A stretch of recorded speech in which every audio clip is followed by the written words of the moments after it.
I have with me David Pakman. He is a progressive host and executive producer of the national... Actually, sorry, guys, we don't even have time for that because we have things are happening right now. I'm going to explain to you guys what's going on with today's stream. It's quite a stream. Here is presumably British Prime Minister Boris Johnson showing up. He is meeting at the White House with President Joe Biden. There were some technical elements that were moved around. So the super chat thing over there is like a little bit misframed. I'm going to fix it. Once we get some super chats, we're going to get it all working properly and everything. Let's see what's happening here. Oh, there may not even actually be audio here. Okay, we'll just keep an eye out on what's going on. There is Boris Johnson, who just admitted to having 6 kids. I didn't know that that was even a controversy, but he did. I guess it was controversial.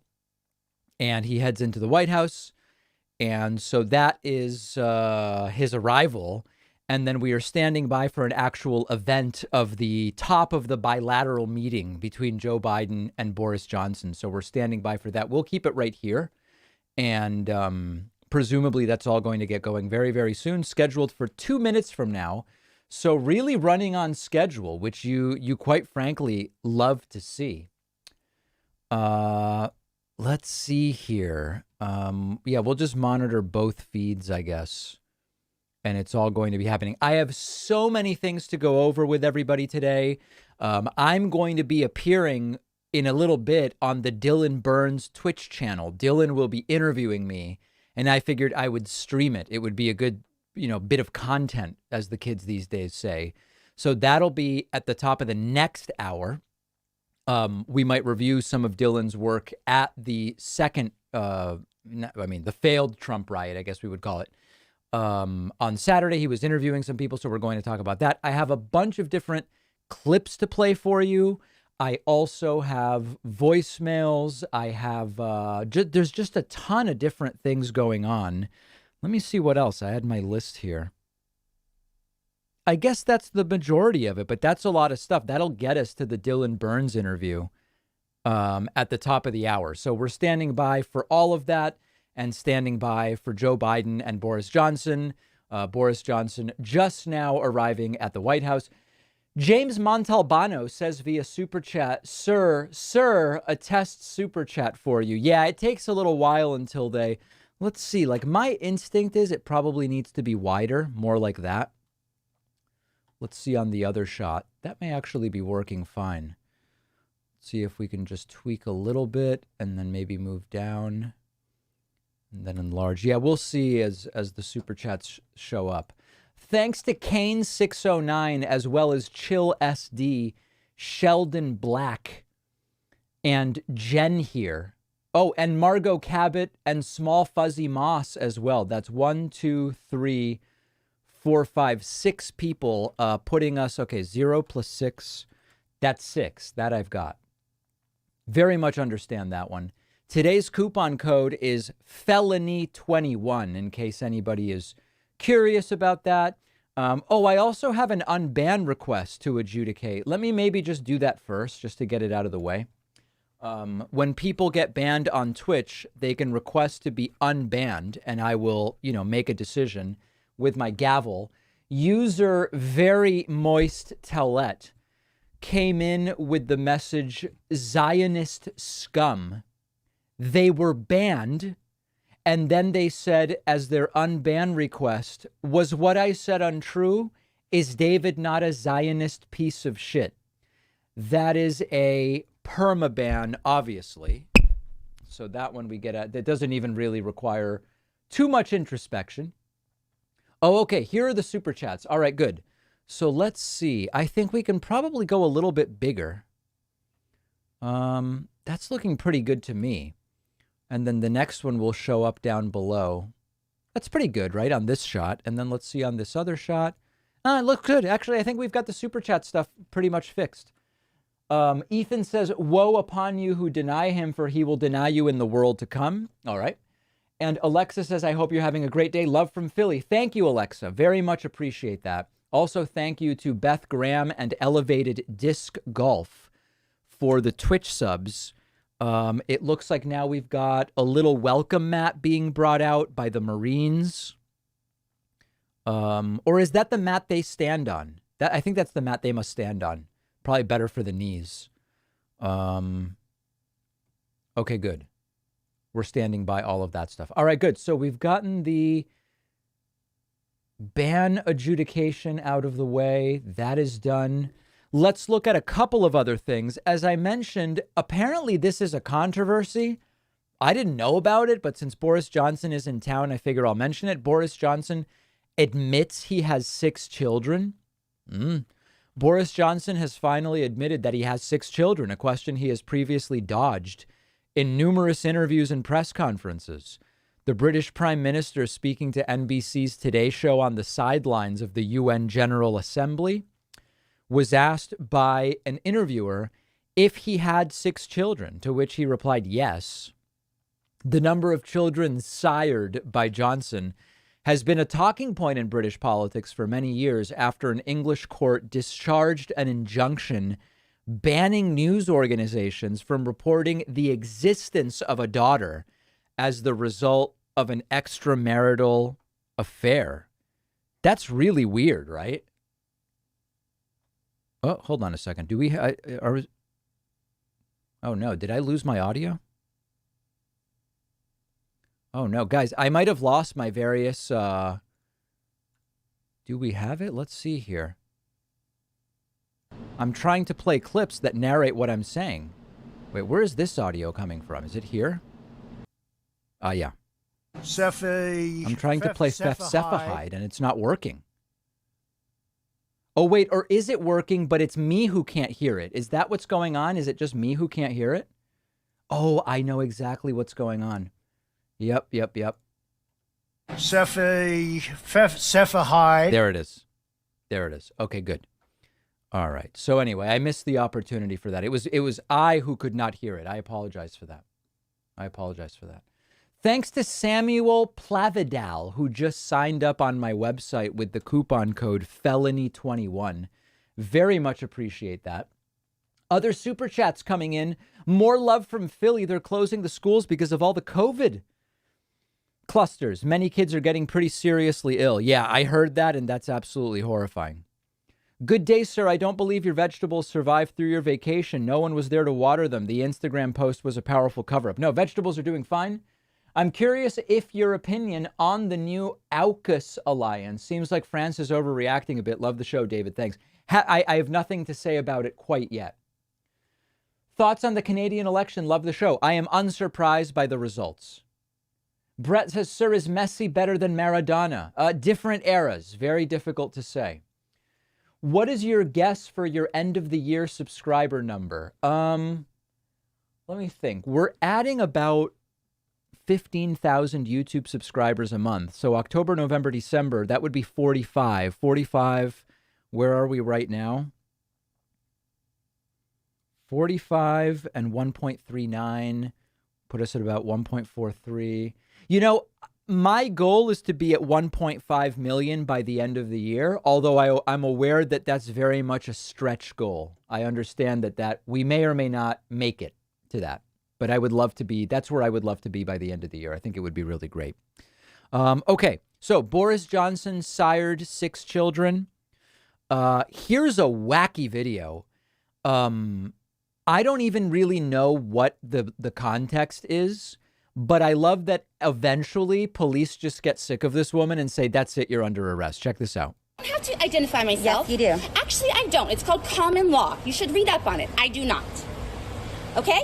So we both know that I don't. I am a This looks like one of the most disgusting people I would ever come across. woman of God. This is my right as much as it is yours. Oh, this is old? That's interesting. I only saw it posted on September 20th yesterday. This is my land as much as it is yours. I did not sign up for this. I am a Christian woman of God, and you are not going to put your disgusting rules on me that are false and not true. I will not have it. Do you understand? Oh, what? Hold on a second. Are things getting going? Oh, no, that must have been noise coming from the background. Sorry about that. That? I will not have it. I'm sick of being bullied. I'm sick of being lied to, and it's What does it mean to be bullied? not going to happen anymore. Do you understand? The CDC just released. Turn around. Oh my gosh. Oh my gosh. I don't know why. I just love that at a certain point, police are just like, all right, that's it. Now you're coming with us. Oh my gosh. Yeah. Anyway, so that's new to me. I know people are saying that's old. I had not seen it before. I like it quite a bit. Beef Stews has subscribed via Twitch. So has Micro Kimmy and Richbird Nation, as well as a Danish joint and Slingblade 999, putting us at 14 for the day. Remember that the website coupon code today is felony21. Why? The code is so extreme, it should be a felony. And I want to say thanks to Daniel Lenoir for signing up on my website. You are new member number 15 today. The door just slightly ajar, and out comes a gentleman. At least I assume he's a gentleman. We are standing by for Joe Biden and Boris Johnson. There's going to be what's called a pool spray at the top of the hour. It's not what you think it is. That's for sure. Let's see here. Other super chats. 40-year-old Virgil says Bojo is a bad weirdo who doesn't know how many kids he has, yet loves starving the rest of the kids in the UK and skimming off dodgy deals for himself. That's aggressive. Jimmy from Philly says, why do your subscribers love me? You should ask them, Jimmy. Thoughts about the reconciliation bill? Tons of reconciliation content on the podcast and bonus show today, so I'm not going to, go over that. James says, sir, will you do a TDPS segment on the Breitbart John Nolte piece claiming the left is using reverse psychology, manipulating Trumpers to stay unvaccinated? Yeah, I might cover that. It is interesting. It's very, very interesting. Jimmy from Philly says, David, are you gay? I am not. All right, so we're caught up there.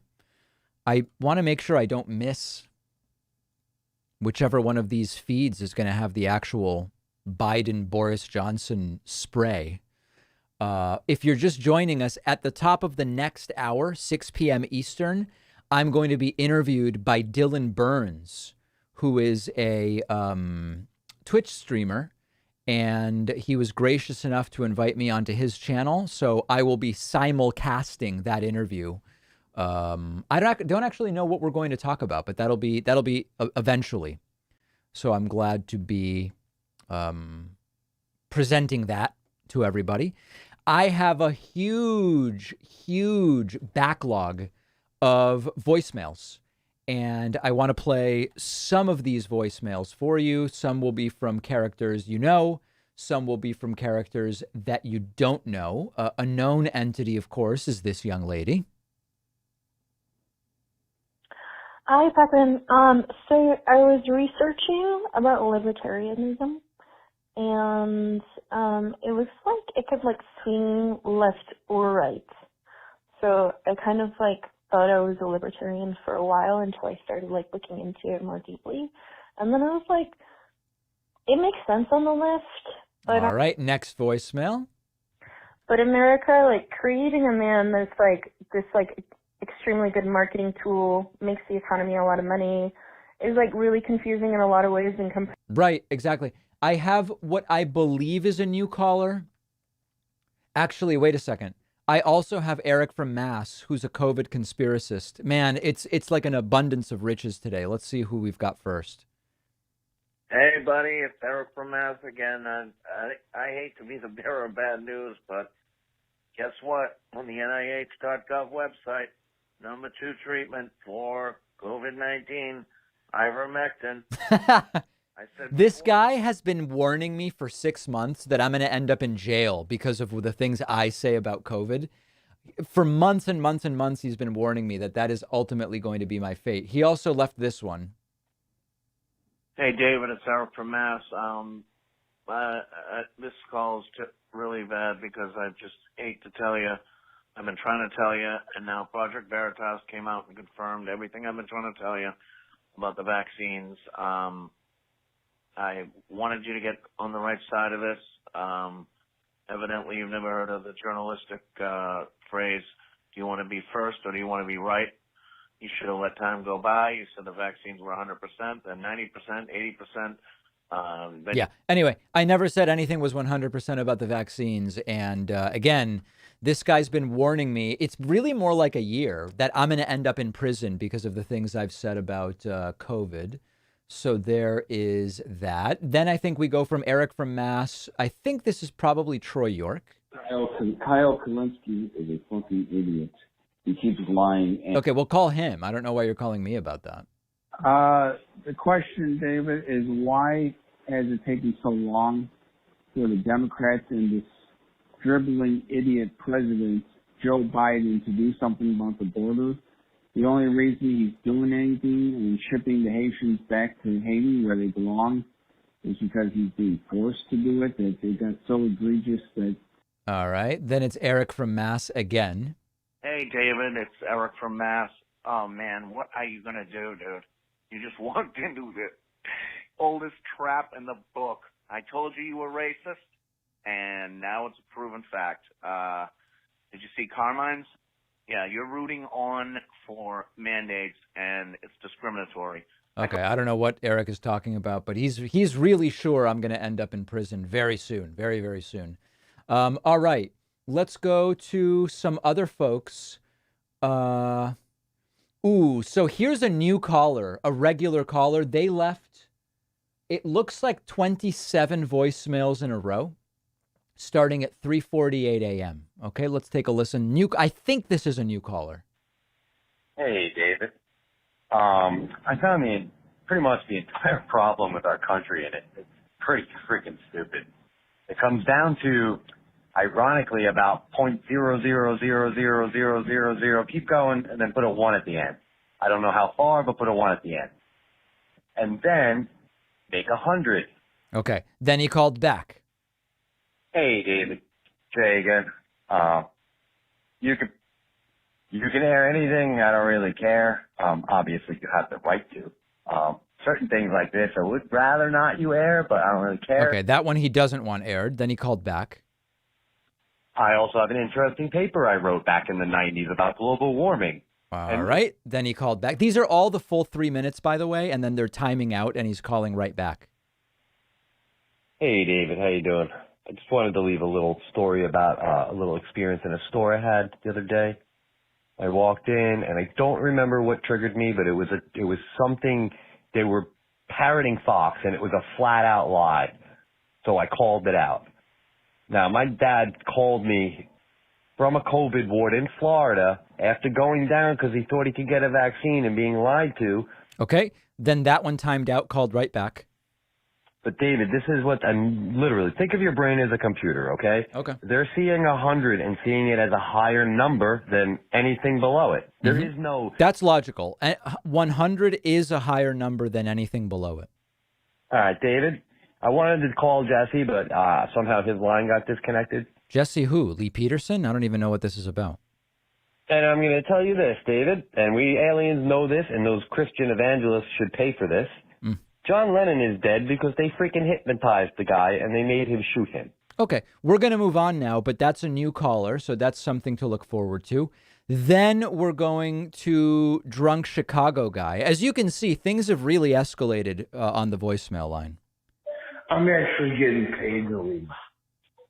Yeah, my landlord's paying me to leave. So I had a trip, and I'm going to take care of Nevada and Arizona. And the Bears won, which is awesome. Okay, called back. DG from Chicago, respond. Don't react. Respond. Don't react. Your parents want to vote for Ron DeSantis. Okay, then they called back. My blind cousin Mickey taught me how to say ew. Like, you know. So people want to vote for this guy. Okay, then called back. You know what? The girl who taught me ill, yeah, she is probably a Republican because of her husband, you know, for the taxes and stuff. But she's like, oh, I think I'm a Democrat now. I got a Johnson and Johnson. All right. So anyway, they called back a few more times. We're going to move on from that. Next, there's like a lot.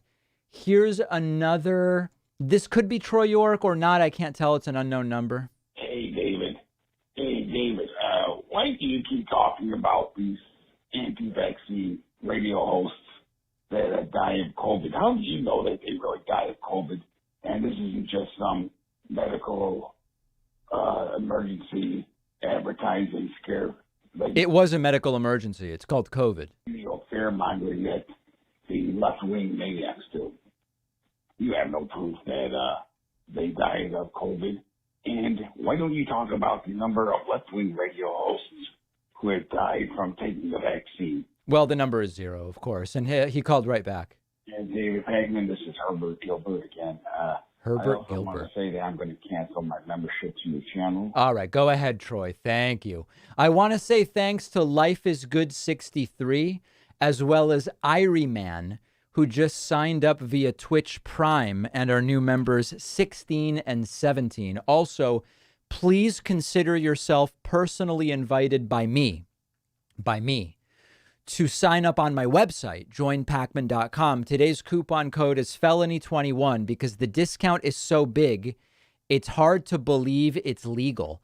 All right, let me do a couple of adjustments here to the super chats. There we go. Let me get back to super chats. David has changed.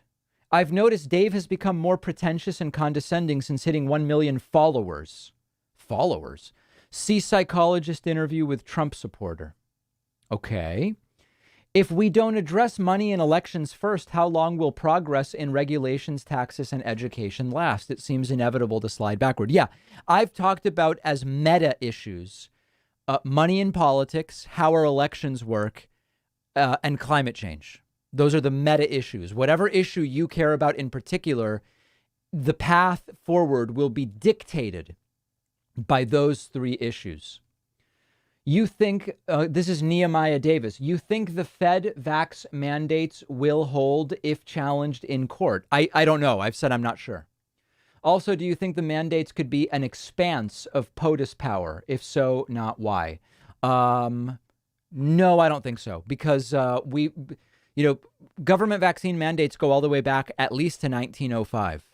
And so if this has been an expansion, it's been the slowest expansion in history. It's also not really a mandate you can test out. David, do you think the damage from Hurricane Ida proved how much we need to update infrastructure, especially coastal cities like New Orleans? Of course. Without a doubt. Without a doubt. Dan says it's Lenois, not Lenoir, but you're welcome for the membership. Love your show. Don't always agree, but always found you very honest. I appreciate that. Thank you. Semi-truck driver says, thoughts on the Border Patrol agents whipping folk? I'm against it. I'm against them even having whips. Who gave them the whips? Why do they have whips? It's bizarre. It's bizarre. Okay. Sir, I apologize powerfully for the state of our prime minister and what you're about to see. He's a national embarrassment. Well, we will see shortly. Jimmy says, why won't you debate the hard bastard David? I don't know who that is. I don't really do debates. I mean, what the debate would be about what? I mean, I don't know. Pretentious Pacman says David refuses selfie with his fans. Whoa. That's pretty aggressive. I don't know how we'll possibly survive that. Let me get to a couple of other super chats here. Voicemails, rather. Hi, David. I'm watching a video on YouTube by Salty Cracker where And we're done. Moving on. Mr. Pacman, here are some policy and procedural rebuttals. Please. For all of the virus procedural collaborators out there who want to soft shoe themselves as either anti-vax or anti-mask, okay? Okay. First off, I think that policy-wise, that we should say that an unvaccinated... Is my show playing in the background? I think it is. Death from coronavirus 19 when the deceased was medically eligible to be vaccinated should be ruled a suicide and therefore excluded from life insurance benefit payouts. That's interesting. So if it really is only them and they're choosing to risk committing suicide by COVID-19, right, then there should be no insurance policy payout for life insurance policies. Okay? I could be convinced of that. For suicide. I don't think there's such a thing as an all risks life insurance policy. If there is, I'm sure that the premium is extraordinarily high. Right. That's an interesting point. I'm going to move on, but that is interesting. Same caller, different voicemail. Mr. Pac-Man, you keep saying, I don't know what we're going to do about all this brainwashing. I don't know what we're going to do about all these crazy people who don't understand the truth or the facts. Well, that's the lost cause. The group that we need to be speaking to are the folks who continue to be rational, the folks who continue to try to seek the truth, even if they are being misled. All right, a very important point. Let's look at a couple other. These are a lot of the, unknown people who block their number. So sometimes it's Troy York, sometimes it's that guy, sometimes it's, our female friend. David Pac-Man. I think that the far left,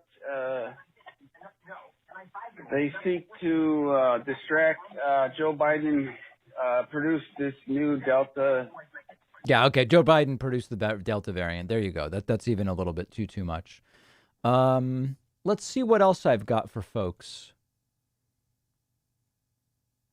You guys want to hear from New Hampshire? New Hampshire's always interesting because it could really go either way.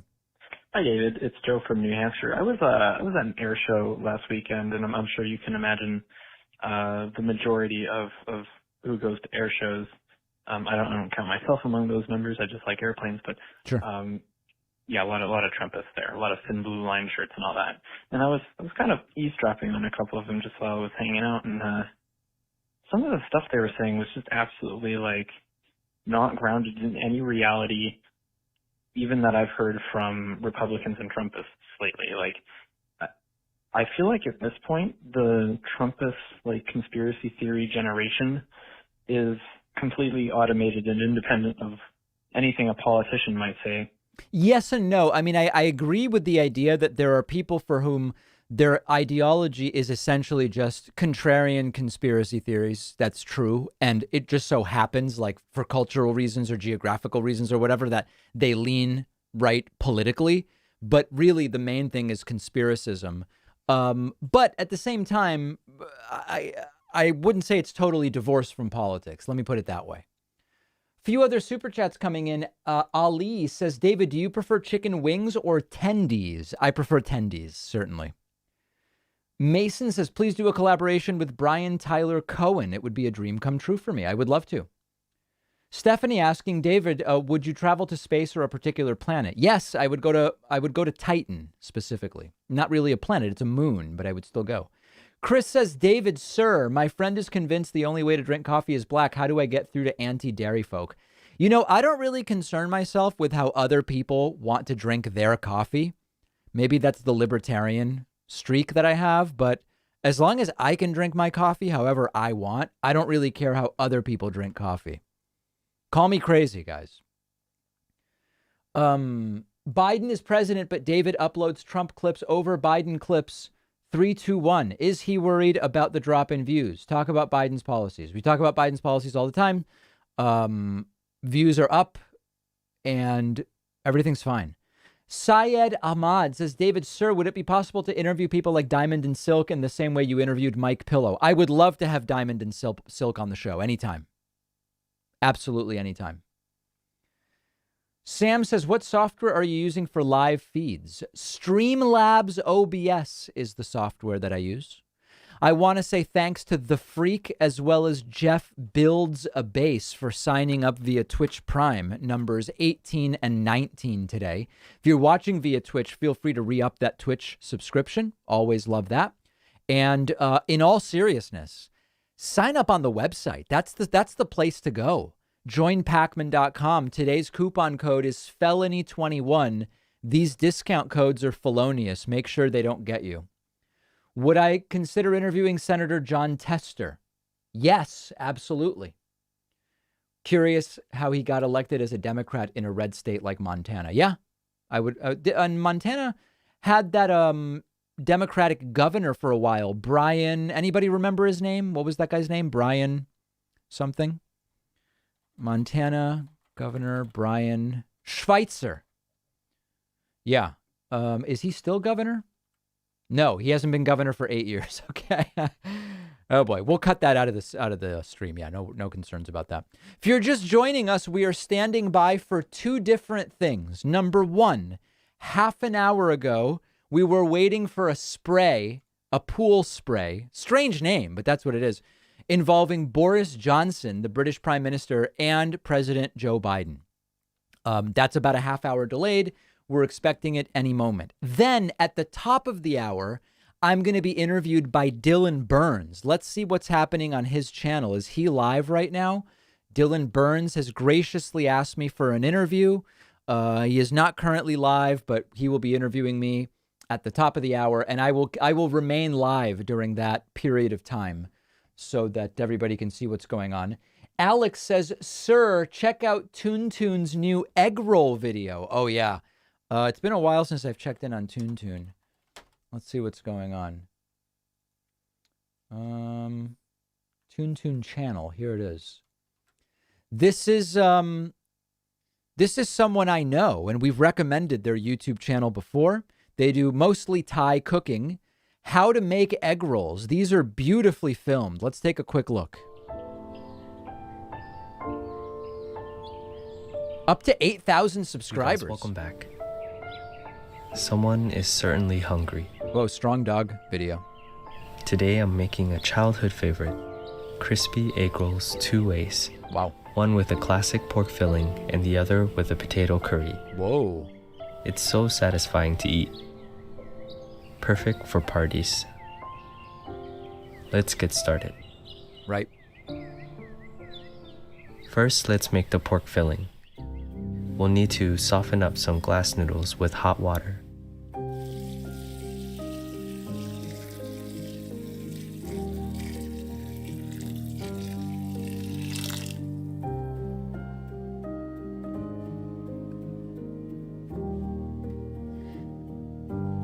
Snip them into manageable pieces. Whoa. All right. Well, no, this is great. We're not going to watch full-on cooking videos now, but make sure to check out the Toontoon channel now at 8,090. 8,090. Where is the Pacman Live channel at? 10,600. Beautiful. Remember, youtube.com/Pacman Live, davidpacman.com/Pacman Live. We also have a second channel, and a lot of stuff from the streams appears on here. Remember this moment? This was actually pretty funny. Here's a voicemail about the entire Jimmy from Philly Dr. K thing. Hi, David.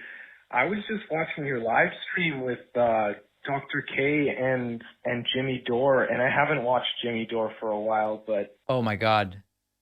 Does this guy think Jimmy from Philly is actually Jimmy Dore?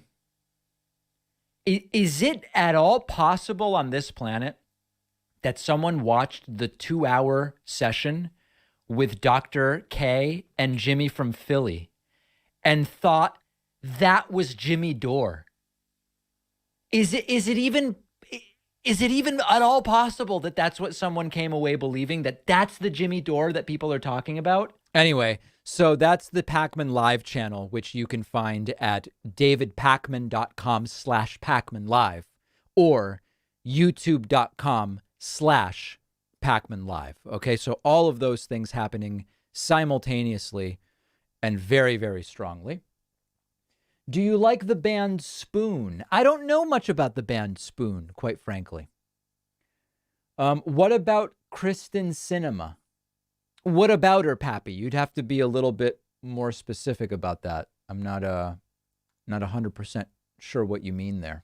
Thanks to Kay Gouldy, as well as It's Too Legit and the freak for signing up via Twitch. You were numbers 20, 21, and 22. Very much appreciate that. Okay, let's do a couple other voicemails.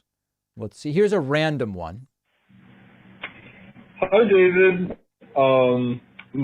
My name is Tom, and I am calling in today from Indiana, specifically Valparaiso. And I actually wanted to get your opinion and perception on the story that happened in my hometown. So Valparaiso is actually in northern Indiana up by Chicago. And every year in September, we have a popcorn parade that takes place downtown to honor Orville Redenbacher. Okay. Since he's from our own town and, pretty notable figure. But what was different about this parade this year is that it happened to be on Saturday, September 11th. So there was a little bit of kind of a 9/11. I wouldn't necessarily say. Okay, we're going to move on, but that is very, very interesting. Hi, David. I was going to ask you about the audit going on in Arizona, the Maricopa County audit that has been going on since April of 2021. I need 11,000 votes. Give me a break. They're finding every excuse under the sun to just keep this going and going. They are not willing to be transparent. And Guys, it's not even a real audit. Like, I hesitate to even seriously entertain it. The Eggman called in about the bonus show. Hey, Dave, can I be the first? Probably not to tell you that your bonus show shit the bed again on the production value, but still fun. Shalom, brother. Shalom, Eggman. I appreciate the call. Yeah, we had a couple technical problems on a bonus show last week. A couple others. Hey, Dave, I'm a big fan of the show. I have a question regarding an important issue. Looks like we're getting some electrical hum there. They called right back. Hey, David, I heard you did a segment where you said about 20 or 30 email addresses go directly to the trash when they email you at info@davidpakman.com. Yeah. I was curious, how do you know those people aren't sending you terroristic threats in the emails if you're just sending them straight to the trash? That's a beautiful question, actually. So it's absolutely true. Right now, we have about... Actually, no. So we have about 20 or 30 email addresses when people email. There's people that will email a dozen times a day, every day for years. And when they are not threatening people, we automatically filter those into an audience emails folder. So they're there and we can review them at any time. And every once in a while, I'll go through and see if there's anything pertinent or anything that needs a response. But like, for example, just looking at the last 12 hours, there are 1, 2, 3, 4, 5, 6, 7, 8 different people who have emailed multiple times over the last 12 hours. We filter them into a folder.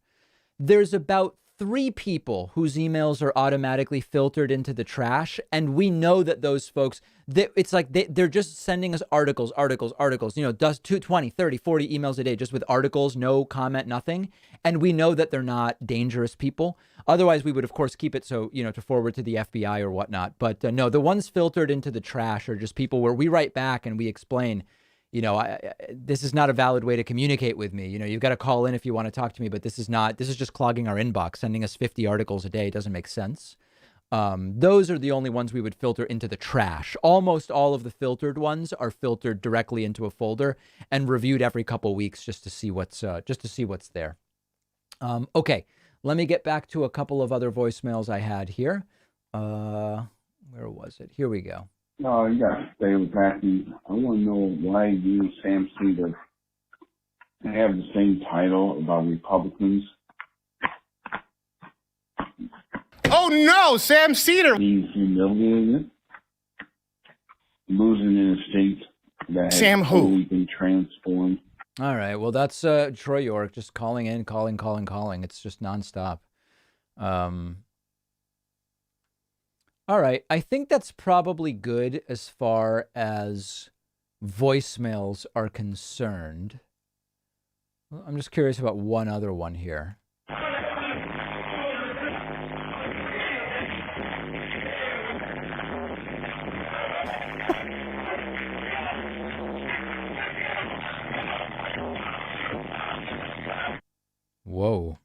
And they continue to call. That's weird. Oh, I'm so stupid. This is Jimmy from Philly's number. Hey, you guys want to hear something absolutely hilarious about Jimmy from Philly? This is so funny. I don't know how many of you remember, but a couple streams ago, I played 5 voicemails in a row from Jimmy from Philly. Now, of the 5, in one of them, Jimmy actually was speaking. The others were like sirens. It might have been TV shows, whatever. We have caller ID. All the numbers were, all 5 calls were from the same number. It's Jimmy's number. And they all came in within 15 minutes of each other. Jimmy sent me an email the day after saying, David, one of those calls was me. The others were people spoofing my number. Does anyone think that, first of all, someone knows Jimmy's number and is calling me spoofing it? But on top of everything, they call within 5 minutes of Jimmy actually calling me, and they call with the exact same static on the line, except instead of being static plus Jimmy's voice, it's static plus police sirens. Like, the odds of this are, narrower than winning the Mega Millions. It's completely impossible. Okay. Very good. So that's done. We're standing by for Joe Biden, scheduled for almost 40 minutes ago to do a pool spray with Boris Johnson. And then in about 35 minutes, I'm going to be interviewed by Dylan Burns. Dylan Burns has a Twitch channel, and I'm going to be interviewed by Dylan. Let's see if he's gone live now. Nope, not yet. But Dylan's going to be interviewing me at the top of the hour. And I think that that's going to be very, very interesting. Okay, so we're going to keep an eye on that. Let's get to a couple of other things. We did this arrest. This is really funny. This is a real promo that Newsmax is running of Trump saying Newsmax is pretty good. The former president of the United States. And, I wouldn't say Fox has been exactly perfect. Fox has been a big difference of Fox between now and what it was 4 years ago, as you know. But we have others that come along and they're doing well, and Newsmax has been really good, and, others are coming along. And what a powerful endorsement. People are seeing that they're watching these conservative networks. President Trump is right. That's why millions of Americans are tuning into Newsmax for the real news they can trust. Exactly. So that's a new ad over there. Also, this is really funny. You guys remember the failed Trump riot on Saturday, right? We covered it. Dinesh D'Souza suggested that the entire thing was a false flag cooked up by the FBI and actually got into an argument with the organizer on Twitter. And what's funny is Dinesh follows the actual organizer. Like, Dinesh knows the real organizer. And the organizer wrote back like, dude, you follow me. What are you talking about? Like, it wasn't I organized it. You know me. You follow me. What the hell are you talking about? So Dinesh posts, the FBI tried to cook up an insurrection this weekend so they could make arrests and commend themselves for their amazing work that would, at the very least, call for a nice increase in their budget. Unfortunately, hardly anyone showed up. So then Matt Brainerd, the actual organizer, says, you literally follow me here on Twitter. Beginning to understand now why one of the right's quote luminaries is so smart. He caught a felony conviction for making fraudulent campaign contributions. Fraud. Dinesh D'Souza, real genius. Yeah, I love it when they argue with each other. It's just absolutely fantastic. And then one other element I have for you guys is, this is pretty funny. This is Josh. I don't know. I never remember if it's Mandel. Oh, hold on. No, we're good. I never remember if it's Mandel or Mandel. This congressman, this Republican congressman, he tweeted a couple days ago, you can't spell pandemic without dem. Is this a coincidence? Whoa. That's pretty clever, right, guys? And this is the same Josh Mandel who did this bizarre ad in a cornfield where you can barely even hear him. Remember this? I played this for you guys a few days ago. Hey guys, it's Thursday night, September 9th. I'm driving through Western Ohio. We're driving through a cornfield. Right. Near a town called Loganville, Ohio. My blood is boiling, enraged at what I've seen from the White House today. Right. Trampling on our freedom, trampling on our liberty, trampling on what I took an It's anyone's guess what this was about, because this is exactly what they always say. Democrats are trampling on our freedom. I think it's about vaccination. oath to defend when I joined the Marine Corps. Joe Biden, I'm not even going to call him President Biden. He's not. Joe Biden is creating a constitutional crisis. And as I was driving through this cornfield, Yeah. I literally came across this sign, this Trump sign. He is my president. Wow. And I am hoping and praying that the Supreme Court justices that he appointed to the U.S. Supreme Court will do the right thing and stand up for the Constitution, stand up for our freedom, stand up for our liberty. And if they don't, I call on my fellow Americans, do not comply. Do not comply with the tyranny. And when the Gestapo show up at your front door... Gestapo. What's up with all these guys like Alex Jones and Josh Mandel saying Gestapo? Like, what is up with that? Anybody know what's going on with that? Gestapo. The frogs. Okay. All right. So we've got that. And then I did have a actually, I've got a couple different Fox News clips. This is a guy, I used to think this guy's name was Titus. I guess his name is Tyrus. He had an opinion that I thought was interesting. Disaster after disaster, and Biden pedals faster. This is a comedy show. Yes, as old Joe toodles on his Schwinn, Americans take it on the chin. The president spent the weekend vacationing in Delaware, apparently the only place where he won't get lost.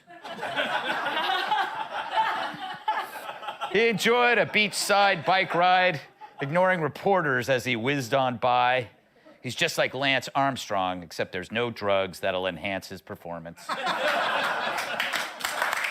This is like maybe the worst show on Fox, which says a lot. Nice. Now, aside from the buzzards circling above him, Biden's not the only one who enjoys the beach. Taliban terrorists snap these vacay pics, trading in tanks for pedal boats at a lake that's popular with horny spring breakers. And we do mean horny, since the bikini babes were all sheep. Okay. They remember to pack sunscreen, Speedos, and assault rifles, which, was the original name for Life, Liberty, and Levine. One hopes with their new love of water, can soap be far behind for the Taliban? But back to Biden. According to Bob Woodward's new book, Peril, top aides have tried to shield him from long interviews and unscripted events. And by long, they mean anything that cuts into his pudding time. It's so weird because, Trump played golf 20% of the days that he was president and, didn't work at all and would start working at noon. All the effect a cocooning of the president, which protects Biden from tough questions and children from being sniffed by Joe Biden. By the way, Cocoon was an 80s movie about old folks starring Wilfred Brimley, who was 26 younger than Joe Biden is now. I didn't get a laugh. 26 youngers. Well, the growing border crisis in Del Rio only worsens, and according to the polls, our country is... We're trying to get to Tyrus's commentary, which is just crazy. Let's see if we can get to it. Okay, here we go. Do everything I say. All right. Tyrus, is Biden's advantage that he has so many crises that we cannot focus on just one? Crisis? Is crises a word? Is that a word? I'm actually, if it is, I want to know that. Crises? It's not a word? Okay. Yeah, I always thought it was crises. No, everyone's focusing on all of them at the same time. That's why he's riding a bike. It looked like a late night TV, like Murder, She Wrote. Like Why does this guy have a wrestling belt on the show? Showing himself riding bikes and typing on a typewriter and gardening and doing all the things around the house, except the entire world's exploding around him. Another thing I find interesting is Psaki, every time she talks, she always talks about his vast experience in these situations. He's been doing this for over 50 years. So what has he got to say? Yes. He should have some really good stories like, in 1985 this happened and we handled it this way, or in 1997 this happened, or in 2000, or in 1814 when I got my first pair of shoes after slaying the dinosaurs. But we're not hearing anything. That is such a great point.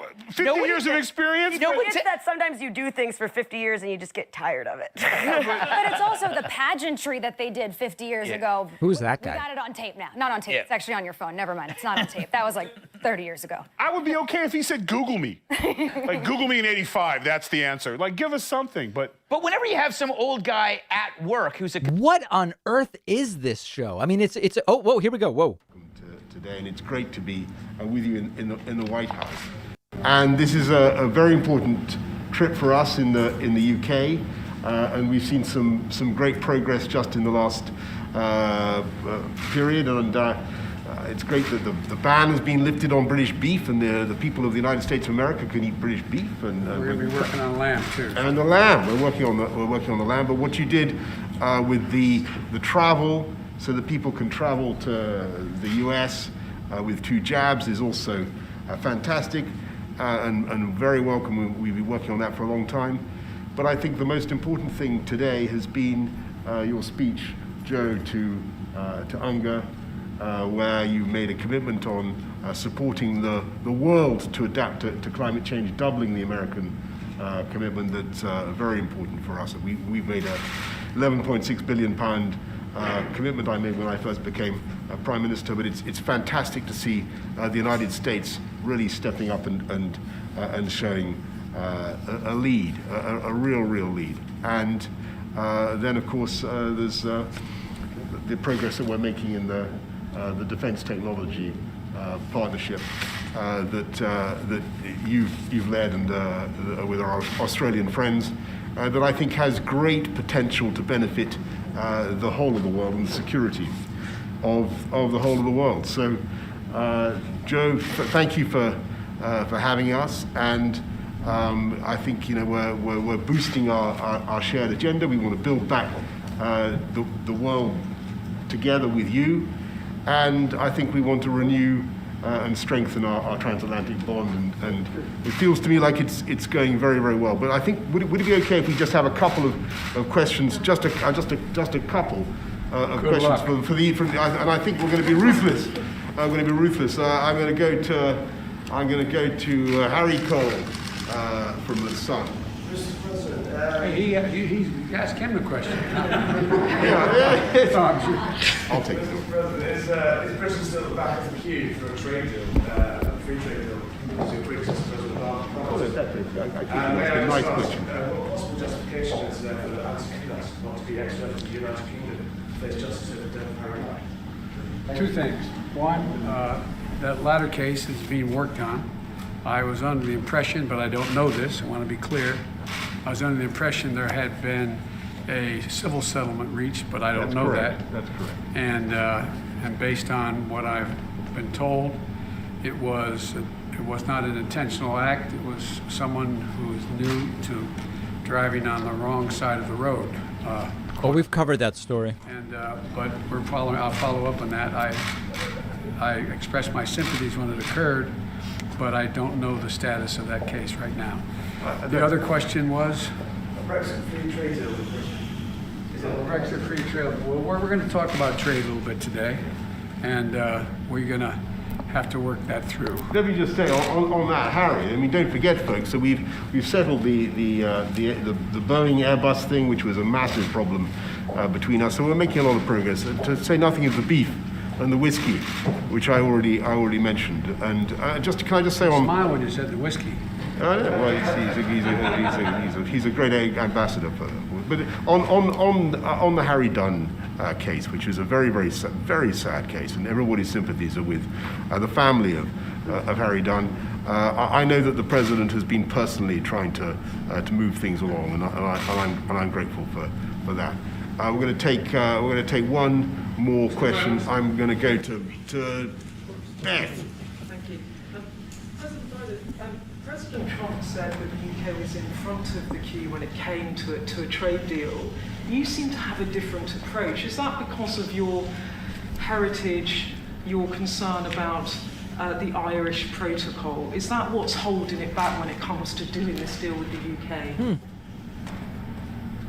There are two separate issues. On the deal with the UK, that's continued to be discussed. But on the protocols, I feel very strongly about those. We spent an enormous amount of time and effort in the United States.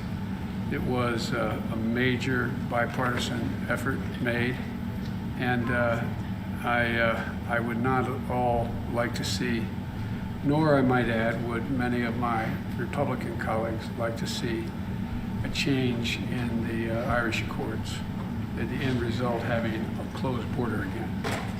And that is absolutely right.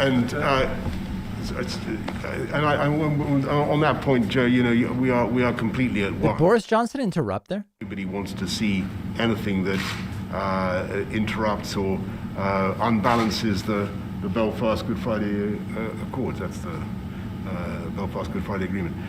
That's the. I think that's oh my God.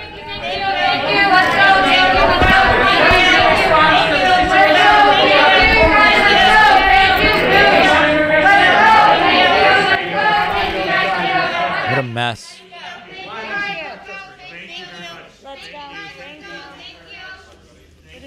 I have no idea. I hope the microphone got it.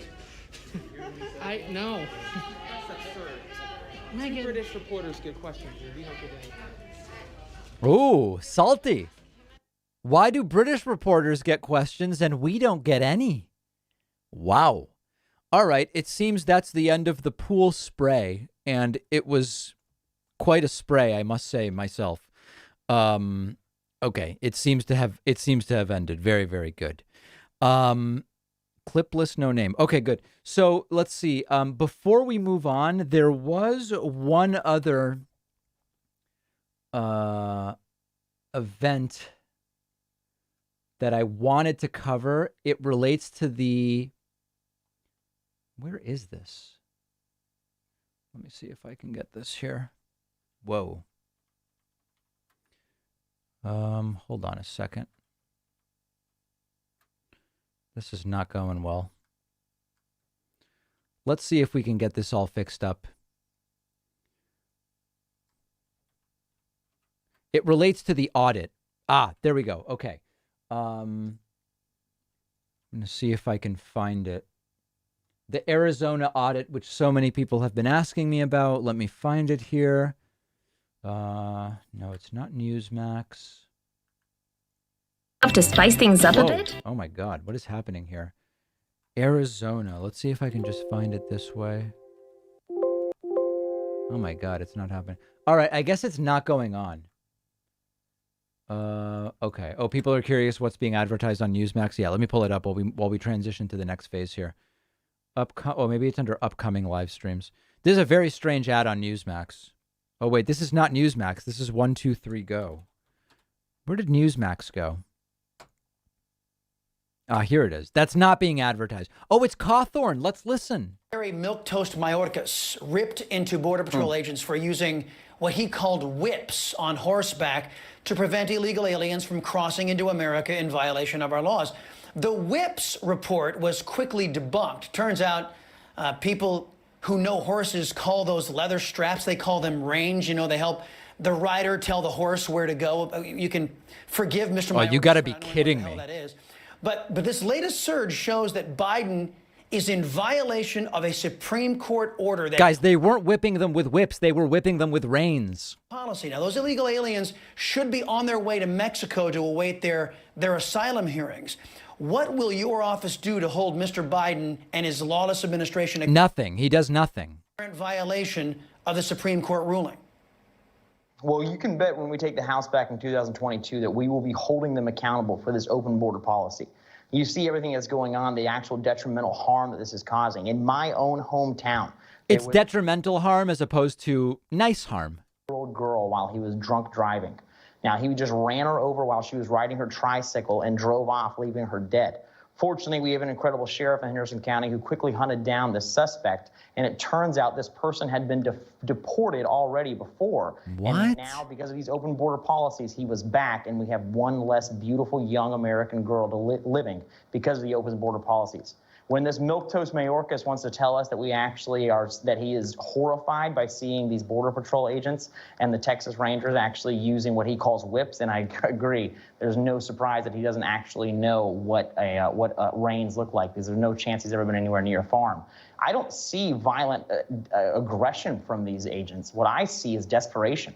I see people who are having to fight to try and secure our southern border. Oh, they support the troops again. I know you guys might have been confused after the January 6th stuff. Like, I thought, wait, what happened to support? Now they support law enforcement. Okay, that's what's going on now. I want to say thanks to Decimator12, Sweet Thang, as well as Badness for signing up via Twitch Prime, putting us at 25. If you're just joining us, we watched a very, very brief sort of like press thing. I hesitate to call it a press conference. Only 2 questions were taken, but with Joe Biden and Boris Johnson. And then in 15 minutes, I'm going to be appearing on the Dylan Burns Twitch stream. He's going to be interviewing me, and I'll just stream live while it goes on, because why not? Why not? Let's see if Dylan is live. Dylan is live. Let's see what's going on here with Dylan's channel. To come through for us. If he doesn't, that will be a sad day for our country. Who hides evidence? Criminals hide evidence. I had no idea. Who could have seen that coming? Okay, so we're going to keep an eye on that, because that's all going to be coming up very, very soon. And we'll get Discord all set up for it momentarily. Remember that today's coupon code is felony21. I would truly love it if you signed up on my website, joinpacman.com.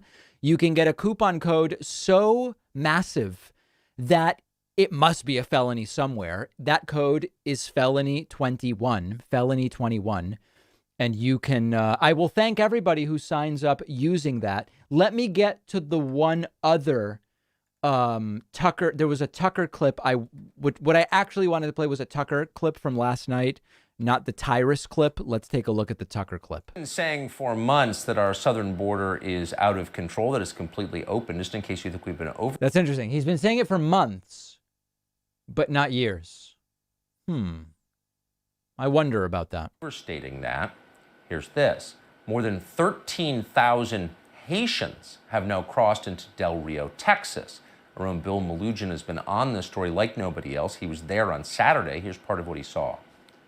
What you're looking at right now is the U.S. side of the Rio Grande. That is a mass of several hundred illegal immigrants who have just crossed the Rio Grande. And look at this, several hundred more streaming across as we speak. We're on a boat in the Rio Grande. This is the Mexican side of the river right now.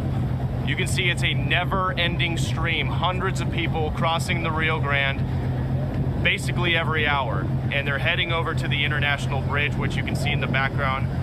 Look at that mass of people. This is why the situation under the bridge continues to deteriorate. This is insane. The federal government has to wake up. So a lot of questions here. Where do these Haitians come from? How'd they get here? How'd they afford it? They come from Haiti, right? Right? But most pressing of all for Americans is, where are all these Haitians going? U.S. Border Patrol Chief Raul Ortiz just told Malugin that of the 12,000 migrants under the bridge in Del Rio, only adult men will be deported. Yeah, right. The rest will be processed and released into what you thought was your country, but turns out isn't. Today, Fox News' Peter Doocy asked the White House what our border czar thinks about all of this. Where's the vice president on any of this? Isn't she supposed to be addressing the root causes of migration? Absolutely, and she has been addressing the root causes of migration by working with countries in the region to ensure they have the assistance they need to reduce the number of people who are coming and trying to make those journeys across the border. We've actually seen some reductions in some of those numbers. That doesn't change the fact that this is a very challenging situation in Del Rio. We're working to implement our policies, and we're working to ensure we are also addressing root causes. So why does our guy have to wear the obedience mask and that woman doesn't? So many questions. Someone who can answer a lot of those questions is Lara Logan, host of the Lara Logan Has No Agenda Wow, show. this is like everything combined. We know why Jen Psaki's not wearing a mask and everybody else is. It doesn't take that much more than common sense to understand that. Lara Logan has now become sort of a darling of the right after she called out, was it ABC, CBS that she called out? This is really hitting every single one of the highlights. On Fox Nation, which is excellent. She joins us tonight. Laura, thanks so much. Oh, she has a show on Fox Nation now. That's wild. For coming on. So how these people get here, where are they going? Do you know? Well, what's interesting about these people, Tucker, is that based on what they're telling Border Patrol agents when they're interviewed, many of them, in fact, if not most of them, have come from Chile and Brazil and countries like that. They're not actually coming from Haiti because they've been living in Latin American countries ever since the earthquake. So that's years now. And what they... Chile. Are saying is that the border is wide open. Everybody knows it's wide open. The message is loud and clear. They've seen people crossing there for months. The Biden administration doesn't do anything, and this is their chance. So they said their lives are pretty good. I've seen many of them in the... It doesn't really pass the sniff test that people came from Chile and Mexico. Actually, this is the super chat here. This is the point from Jessica. It's pretty bizarre that so many immigrants just happen to travel the long way through Mexico and arrive at the exact same time. It is a little bit strange to be telling the story and saying these are people who have been in Chile. The airports here as they're cycled through and distributed all over this country. And they're well dressed and, very lovely people from what I can tell, well behaved, great families. But what they don't look like is desperate. They don't look like, for example, Christians fleeing persecution from Nigeria who are actually in the midst of a genocide, who cannot even get asylum in this country, but the asylum laws are actually written for them. And what you're seeing happen here is, those thousands of people on the bridge, Tucker, you know what the agents tell me? They've got 24 porta-johns for those people. Several hundred of them, around 300, escaped on Sunday morning. They just ran away. The conditions are miserable. They don't have enough food. They don't have any real facilities or security. It is an absolute unmitigated disaster. And what is it that is so weird about these segments? Is it the hypocrisy relative to when Donald Trump was in office? Is it the sort of mischaracterization of what migrants are even doing or trying to do? Is it just the expression on Tucker's face? Is it all of these things? I'm not even really sure. What is it that makes this so vile? What you're seeing happen here is all those people in the Biden administration that came from the Open Society Foundation that we're not allowed to talk about because that'll be the end of us, right? Is their argument that these people shouldn't be here at all, or that they should be treated better by the Biden Border Patrol? What does anybody know? What is the argument, actually? Is it both? They'll come for all of us. Well, you know what? Those people, those advisors, they don't want a border. What does open society mean? It means no borders, which means no America, right? No countries. That's why. Didn't she used to have an Australian accent? That's another element to this. What happened to Lara Logan's Australian accent? Am I misremembering that? Patriotism and the flag and all of those things. There's a slight hint of it, I guess. Are so evil today, right? They're automatically white supremacy and nationalism. Never mind that you can be, an African country and be proud of your flag and your borders, or you can come from Kosovo or wherever. So what you're seeing is part of a much... Oh, is she South African or Australian? I guess I don't remember. Bigger political picture. It's not just about the border. And it's the same strategy as Afghanistan. Ignore, ignore, ignore, pretend it's not there and not happening. And the biggest thing here, Tucker, is that people keep using words like failure. She's South African. They say, oh, they failed to act. No, they chose not to act. They chose not to act because they have the outcome that they want. That is such a good point, and bless you for making it. Laura, look. That's his regular line now, right? That is such a good point, and thank you for making it. What a bizarre segment, quite frankly. Okay, we are soon going to be partaking in an interview on the Dylan Burns Twitch channel.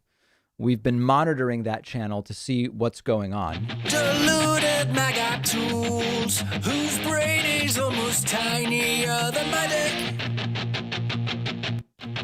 Okay, so we're monitoring that. And then I did want to just quickly look at this Kayleigh As the McEnany Biden clip. administration works to deport thousands of mostly Kayleigh McEnany, I guess, said that it's bad that the Biden administration is lying. Haitian migrants from an encampment in Del Rio, Texas. More than 20,000 Haitians are now reportedly gathered in Colombia and may soon be headed to the U.S. NBC is reporting DHS is monitoring this group, as well as groups of about 1,500 migrants in Panama and 3,000 in Peru. Border Czar Vice President Kamala Harris is facing criticism, even on MSNBC, for not doing more to address the surge. Meanwhile, the White House is being pressed on why foreign nationals are required to be vaccinated, but migrants are not. Here's our Peter Doocy asking Press Secretary Jen Psaki about that yesterday.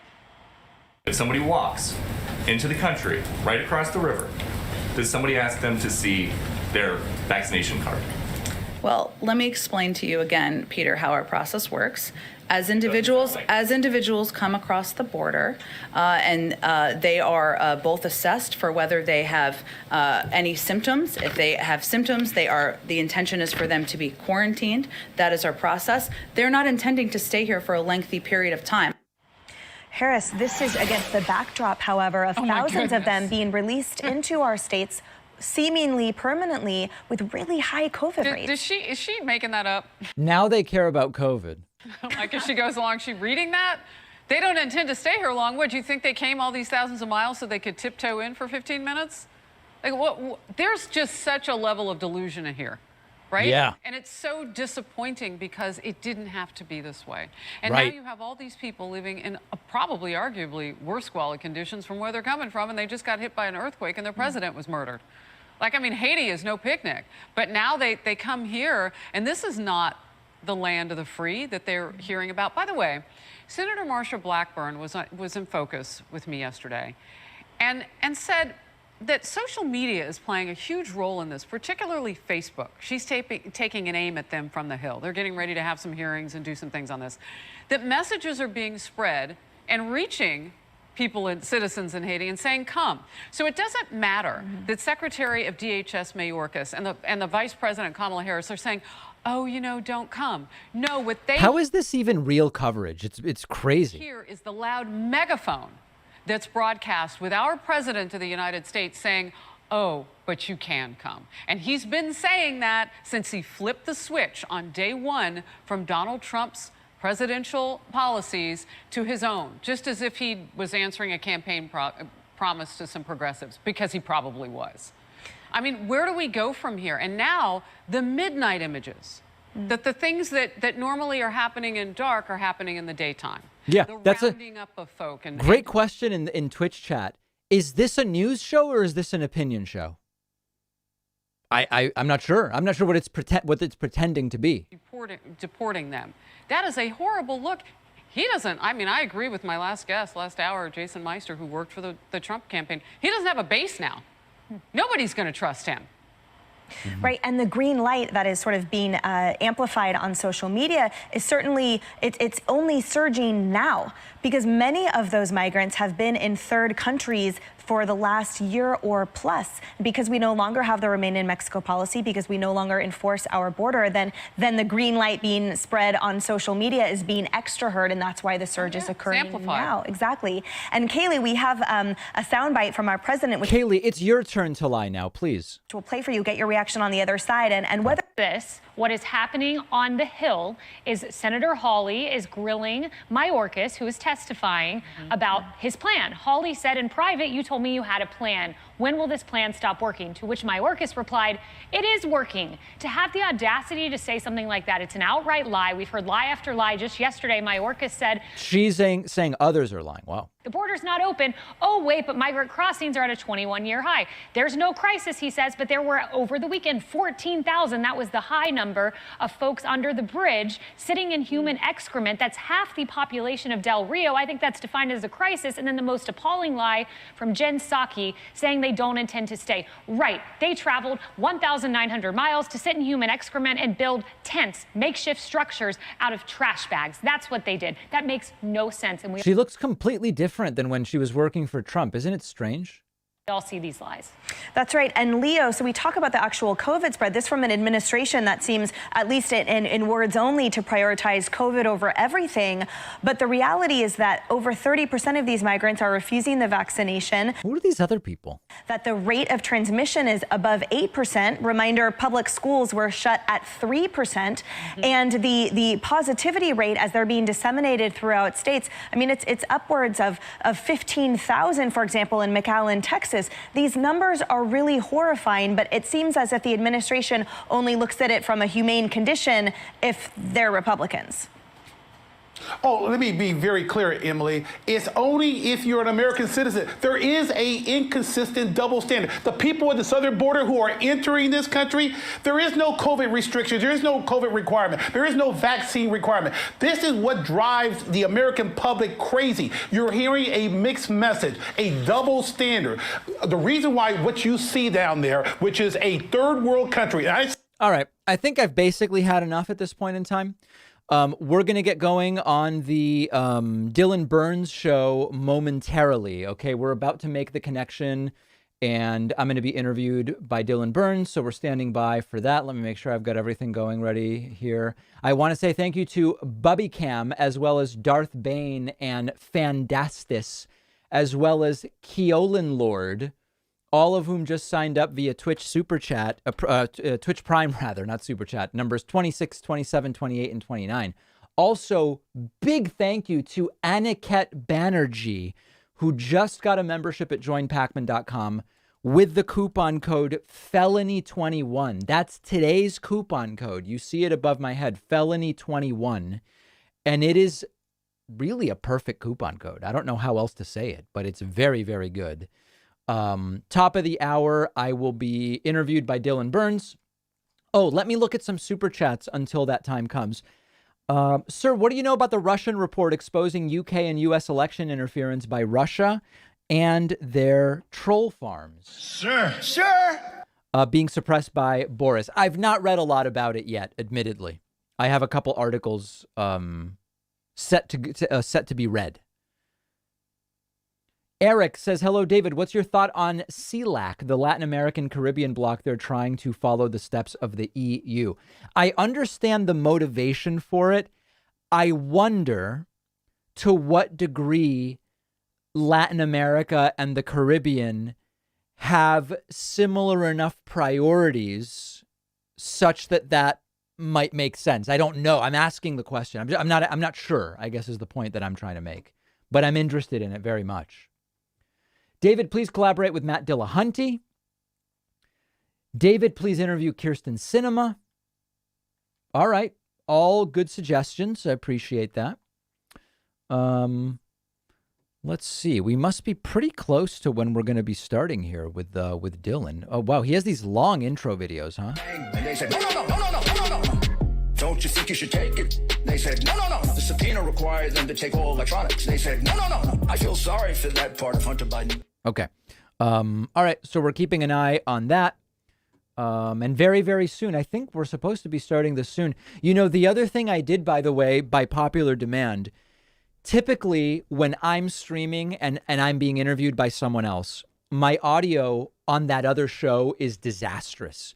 Why? Because it's audio coming from my webcam, which is way over there. So what I did today is I plugged in an additional audio element. This is a Blue Yeti. I've plugged it in and I'm putting it right here so that the audience on the other channel will hear me through this microphone, and hopefully that'll be better. Let's see. I hope it's close enough is the only thing. Let me get it as close as I possibly can.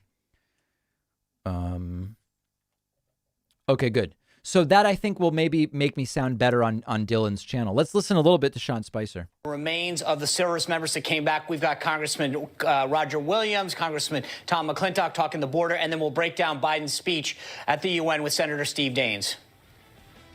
God bless Spicer and company. I just realized the guy on the left is Chris Salcedo. I've been on the radio with that guy. I've debated that guy on the radio. Rally this weekend in Georgia. Our coverage begins at 6 p.m. Eastern on Saturday. All right, folks, Salcedo Show returns tomorrow at 5 o'clock. See you then. Wow. Okay, Dylan's about ready to call. We'll be covering that rally. In principle, I'll be covering it. In practice, we'll see. Okay, so we're gonna look at that at some point in time. Let me get set up here so that we can get things going with Dylan. I'm just gonna go full screen until we're all set up. Let me see here, and then we will do this. And where is Discord? Here we go. All right. I'm about to be interviewed, folks, by Dylan Burns. That's on the agenda here. When Dylan calls, I'm going to get his video set up, and then hopefully we'll all be able to see him, and it's all going to be great. I don't know what we're going to be speaking about, but it's going to be pretty good, I think. Much to discuss for sure. Things upcoming. Trump rally Saturday. We've got that's really the only other thing scheduled right now. Yeah, I guess that's really the only thing scheduled. What's your take on why Fox was so adamant on covering the Gabby Petito story? What's their angle? I just think those salacious type stories are perfect for Fox. That I don't think there's anything particularly special. It's like it's just right up their alley. The same reason they cover car chases and have covered car chases for a really long time. Sometimes they'll stick with them. They just get ratings. I think it's really that simple. I think that's basically it. All right, let's see here. Let's see if we can get going. Let's see. Hello, can you hear me? Dylan, we can hear you. Can you see me? Is the first question. I can see you on your stream, but I can't see you in Discord. You don't have the camera on. Let me turn on camera. Can you see me now? Now I can see you, Mr. Pac-Man. Yes. Okay. Wonderful. Let me change my audio to my Yeti. Is my audio better now? Oh, now I've lost you. Oh, I changed my speakers to Yeti. I'm sorry. Hold on. Let me turn my... Hold on. That's output device. Input device. Where do I set... Are you hearing me through my Yeti? I can hear you fine. You're absolutely perfect. I don't know which one it is from, though. Let me mute it. Just let's see if it goes away. Okay, hold on. Okay. Can you still hear me? Nope. Beautiful. So we've got the Yeti turned on. I love it. Now let's see if I can get... I think I can now get your video up for my audience. There we go. Okay. I think we're in good shape, Dylan. Wonderful. You have to deal with me. I'm a little unshaven at the moment. The mask mandate has made me compliant with a less standard of hygiene for shaving. Well, you know, it happens to all of us. It happens to all of us. 100%. So how have you been? I've been well. I appreciate you having me on your show. It came highly recommended that I appear with you, and I know we've been trying to set it up for a while. Yeah, I was excited. I was really excited to talk to you. I didn't actually think it was going to happen when one of the people who work with me actually suggested the idea. So I'm happy that it actually did happen. And after an exciting weekend too at the Capitol. Yeah, we covered when I was streaming Saturday. We picked up a little bit of your interviews with some of the people there. Yeah, it was some very interesting interviews. What really struck me was how readily they all gave up information about themselves. Not only would they state their full name, but many of them even stated, "Yeah, I was at the Capitol. I tried to storm it. No, I haven't. The authorities have not contacted me." It's like, why are you saying this in front of a camera? This is a terrible idea. Yeah, that was weird. And then the other thing also was they you know, the organizer, I think, was advising people, don't really do interviews, don't talk to people, because basically it was clear that Matt Braynard thought if people are interviewed, they're going to look stupid. And so he was advising people not to talk. And they did. I mean, he was exactly right. Yeah. I mean, the comments, by the way, we just released 2 minutes ago, actually, the footage on YouTube for anybody who wants to go see that, Dylan Burns TV. But we talked to people who told us that Biden hated Catholics, that the vaccine was evil, the mark of the beast. We had people tell us, actually, there was one man who was flying a Chinese flag saying it's already China. Might as well just please our new overlords, right? And of course, there was a person who admitted to storming the Capitol, and he said that though he was a victim of police brutality, he was trying to put that angle on it. And the reason why, he said he was maced so much that and this is his wording, not mine, that they maced my balls. It dripped down his whole body. They maced him so much.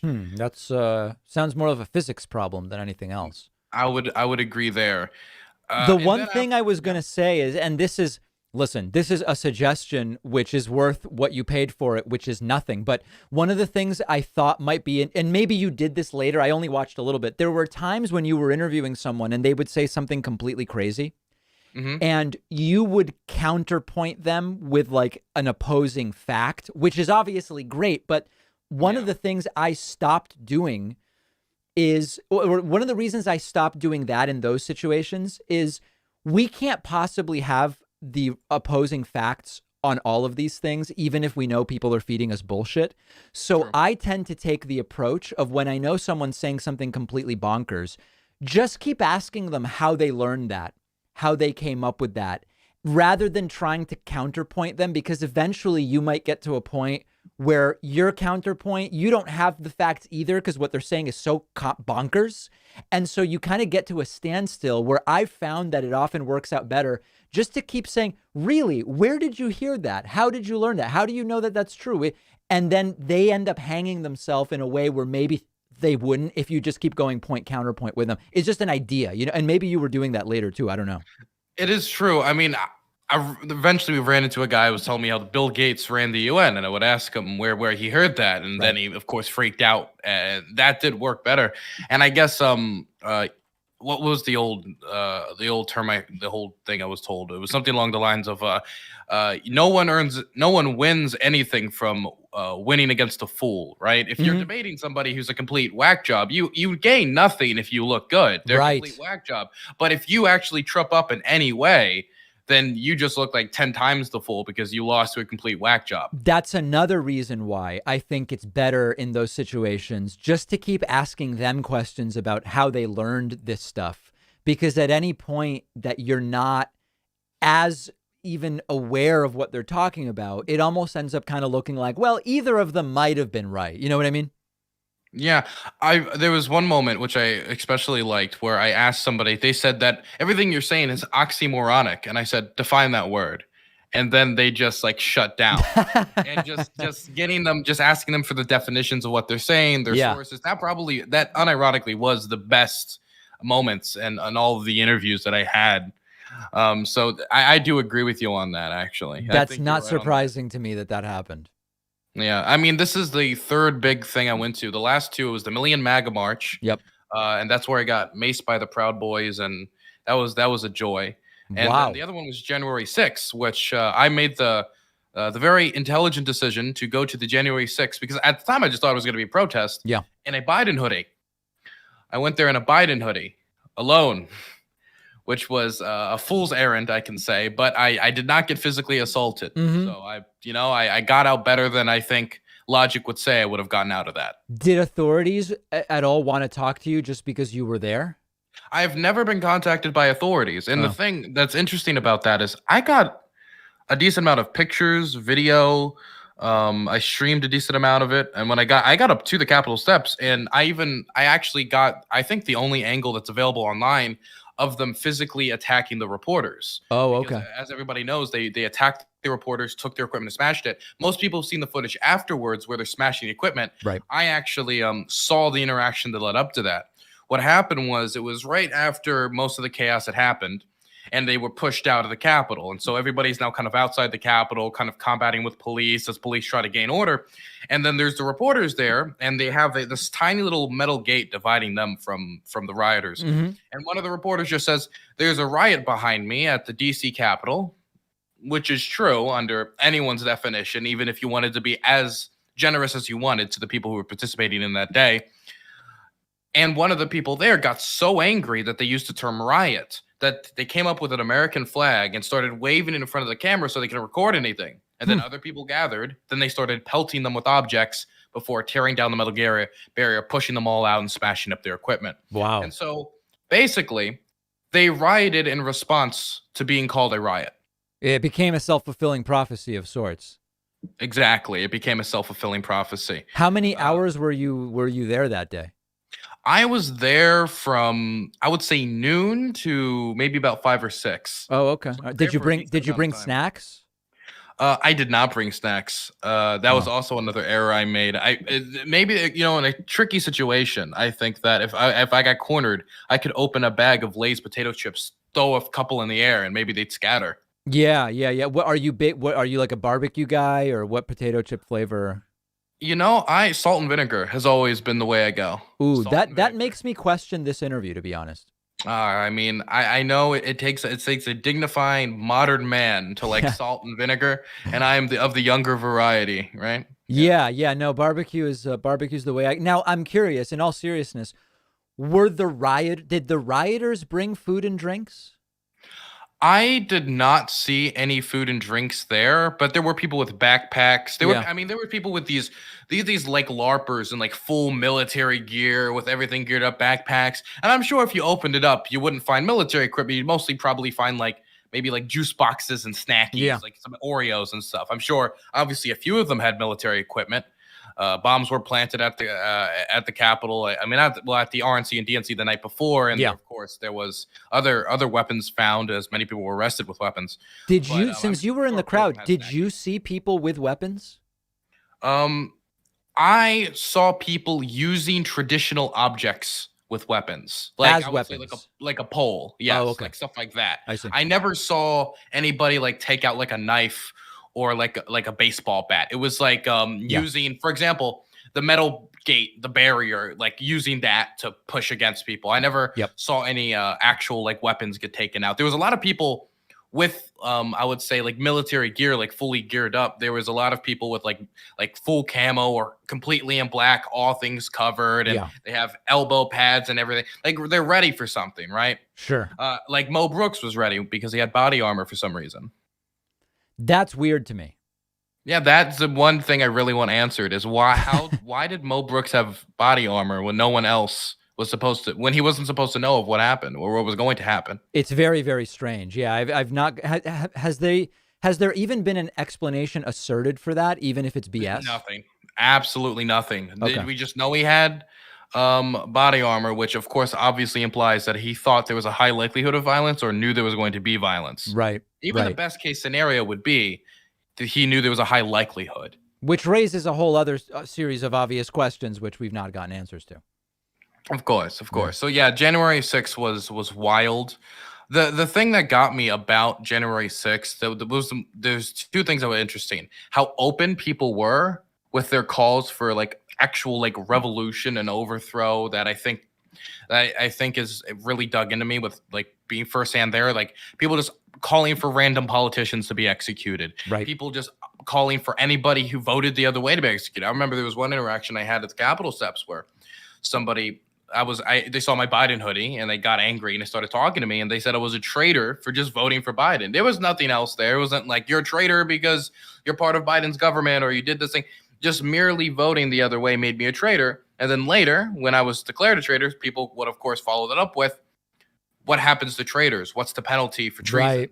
What's the obvious implication there is you should be shot or hung or executed in some manner. Sure. And the other thing that was interesting was the weird divide amongst the protesters on how to interact with the police. Because half of them were very much like, we respect you and stuff, and you're great, you're the boys in blue. And the other half was just like, fuck them, they're traitors, they're oath breakers was a term I heard a decent amount that they've broken their oath, and therefore they're against the people. And that, I guess, was their justification for them attacking a group they were usually very supportive of. But what a seeing wild the day. protesters like conflict with each other. Yeah, it was.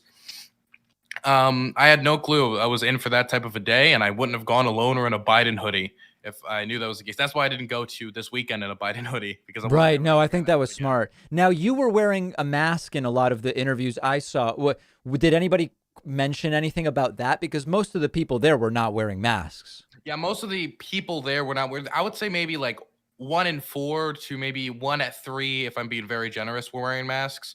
And most of those people were counter protesters. Counter protesters, a lot of them just went in and out of the protests at free, which actually surprised me. The cops were very, very ready. They had the police basically surrounded.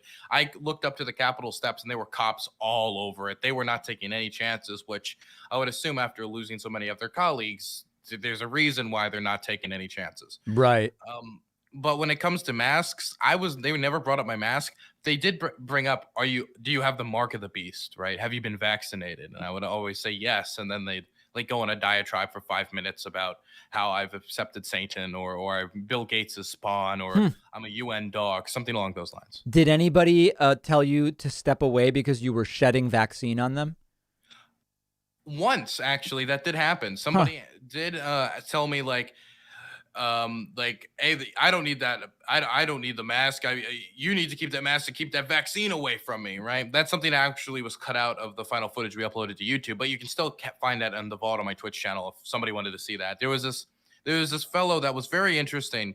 He looked like somebody just came straight out of the coal mines in a pickup truck, right? I don't know how else to describe the man. No mask, no nothing. He had his whole depopulation sign. He was implying that the vaccines were depopulation, and he was telling me how Bill Gates owns the UN. And I said, how? And then that was where that interaction basically ended, where he's like, well, how? I mean, like, he just does. And like, well, okay, what about the vaccine? That's Bill Gates too. How? And then, of course, it would trip him up again. So there was no deeper explanation. There was no deeper explanation. What he would tell me is that, wow, you're a reporter and you haven't done the research, as if he asserts that Bill Gates owns everything. I'm just supposed to have a record of Bill Gates' finances on hand while I'm at a protest to do with nothing associated with Bill Gates. So are you, I mean, I'm guessing you're not dissuaded from doing more of these in-person things because it was basically fine over the weekend. Oh yeah, I mean the first two I went to were obviously the most violent. The Million MAGA March, I actually had to try to get medical help for somebody who was stabbed. Oh my God! After we were charged, that was an experience. Wow. And the DC protests or January 6th insurrection, whatever the hell you want to call it, that obviously, while I never had physical violence done against me that night, which I still think is a miracle, I saw enough of it and I saw enough type of rhetoric thrown my way to at least teach me a few lessons on how to approach protests going forward. Like, never go alone. It's a big tip I would always give everybody, because what would happen a lot of times with the Proud Boys of the Million MAGA March is they would find people walking home alone, and if they wearing too much black, you're just going to get jumped. Right? On the belief that they're Antifa or what? Yes. On the belief that they're Antifa. I see. Right? If you're wearing too much black, then you look like Antifa, you're going to get jumped. Right. And you don't know how much help you're going to get from the cops. Sometimes it's a lot. Sometimes it's none. It really depends on their resources. It depends on where they are. And a lot of times you'll just like watch the cops will be there and nothing will happen. Maybe it's because they don't feel they have the means to do it, or I have no clue. I'm not an expert in police tactics. Right. So always go with like buddies. Would be like the number one tip I've learned, because the first two times I didn't go with buddies, and I'm very lucky that nothing happened to me. Yeah, that seems at minimum, like the minimum you want to do, go in a group. So what did you want to talk about today? I mean, you're is it producer? Do you have a production team? Is that who was contacting me? Danabo is my assistant. He was the one who thought me talking to you was a good idea. Yeah. And so he was just like, let me just message him. I was like, sure, whatever. I didn't think anything wrong with it. Obviously something did. Yeah. He didn't say too much about what did you want to talk about? I mean, I'm glad to talk about whatever. If I just don't know, I'll say I don't know. Okay. I mean, I was just willing to talk about, I think the biggest things I wanted to talk about, well, first was those two events, generally, because I know that like there's not a lot of firsthand accounts, and we just had one over the weekend. Mm-hmm. But another thing I wanted to talk to you at length about specific. Wait 1 second. I had a list. Oh, okay. Go back to my list. I have terrible memory. Actually, was the Afghanistan withdrawal. Oh, okay. Which has gotten a lot of notice. So first, I just wanted to ask you, what is your general idea around, number one, did you support the withdrawal, and number two, how do you think Biden handled it? I supported the withdrawal. I think, we were there too long, to put it lightly. I think that the handling could have been better, but I also think that Trump would have screwed up the withdrawal. I think it became clear, when Trump was interviewed on Newsmax, when he was actually asked, well, what would you have done differently? There wasn't really anything that he presented that he would have done differently. And I, am really disgusted with this corporate media concern. I almost call it concern trolling, where they've scrutinized the withdrawal after 20 years more than they ever scrutinized being there.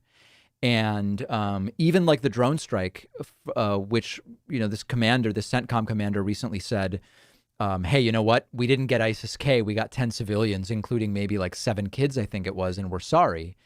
Even the media seizing on that, it's like, we were talking about that all the time under Obama, but it just wasn't really interesting to corporate media in the same way.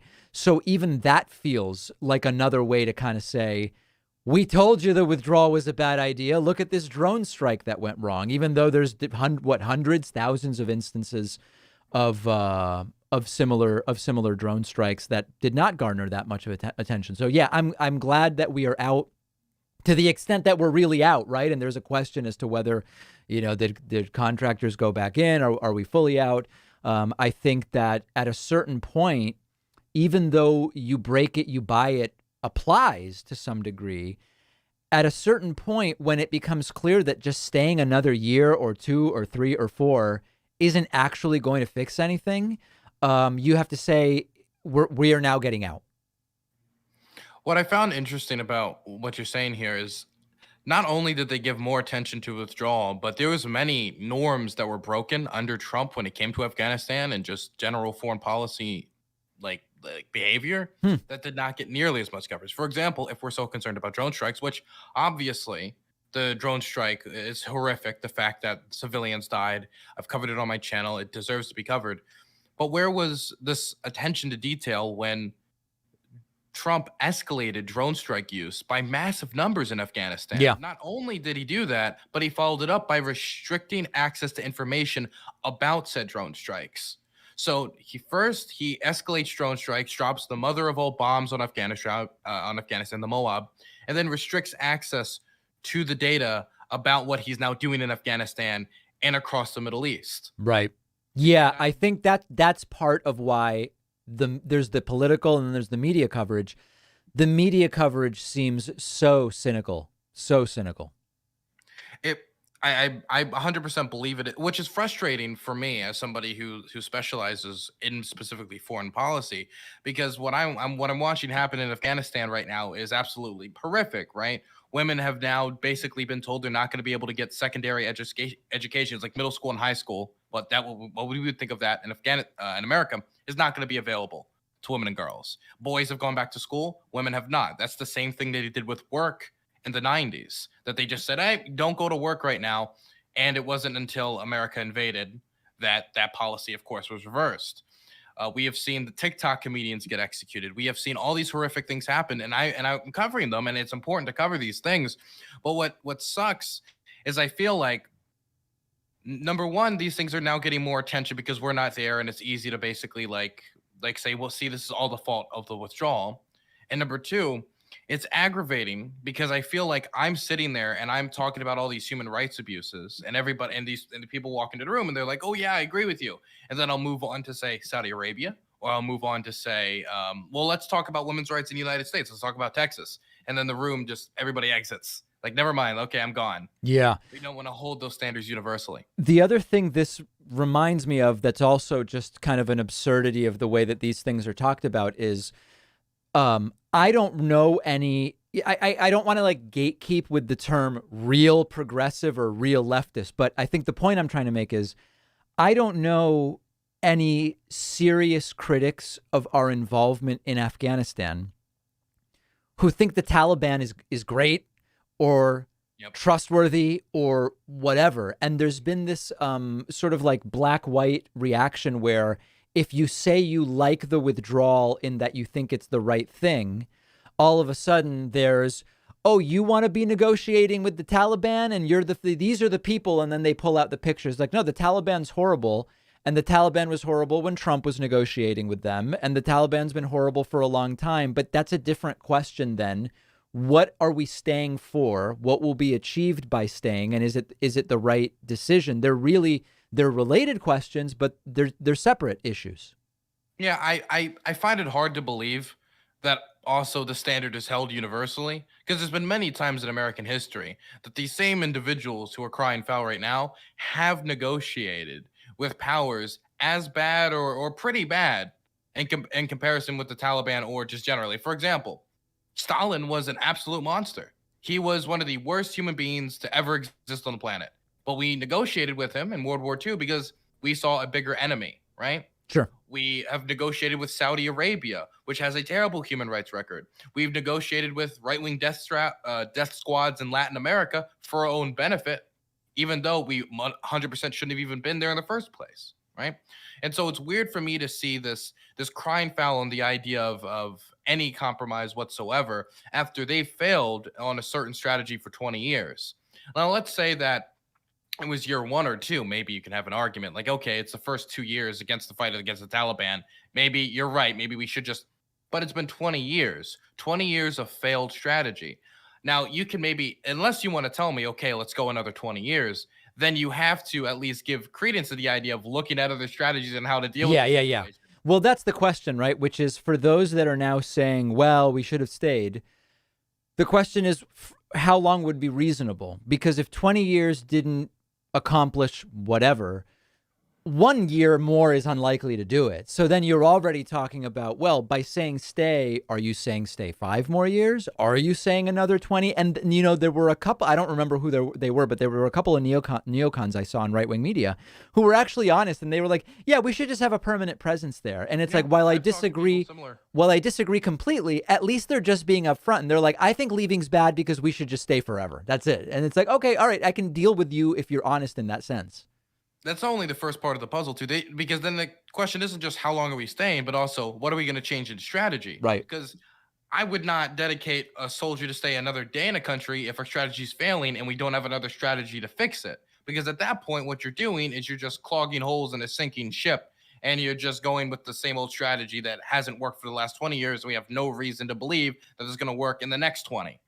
I would also say, on the other hand, and I do want to bring attention to this, that it also has been difficult as somebody who covers these human rights abuses that's going on in Afghanistan and covered them while the withdrawal was happening and talking about what the reality was going to be with the Taliban ruling Afghanistan. To any time I bring that up, it felt like somebody would say, I would bring up the Taliban are awful, evil, and bad, and we need to talk about what the reality is going to be for women in Afghanistan. And someone would say, well, it sounds like just pro-war machine propaganda. Where I think that left-wingers generally need to acknowledge the consequences of foreign policy decisions, that we cannot pretend that when we exit a country or when we leave this environment, that everything's going to be peaches and cream and everything's going to be wonderful. We need to acknowledge the pain that's going to be caused to women and minority group like the Hazara population of Afghanistan and talk about what we should do moving forward to best help them. My strategy is to take in as many refugees as physically possible and then see where we can go from there, right? But it felt like also anytime I bring up any of that, there would also be a weird virtue signaling backlash in the other direction. I hate to play the both sides on that, but it felt weird. No, it was going on. Now, what do you imagine that? Because remember, Trump announced the same plan to leave Afghanistan. Trump had announced it. Imagine Trump had done it and the same chaos had taken place. What would the Trump PR machine have done? Would they simply have said, hey, you got to blame George W. Bush. He's the guy who got us in, and just left it at that and not explained anything else and just made it that cut and dry? I think the first thing I do want to say about Trump that's interesting about Afghanistan is he started his administration with a troop increase in Afghanistan, increasing drone strikes, restricting data to that information, and dropping the MOAB.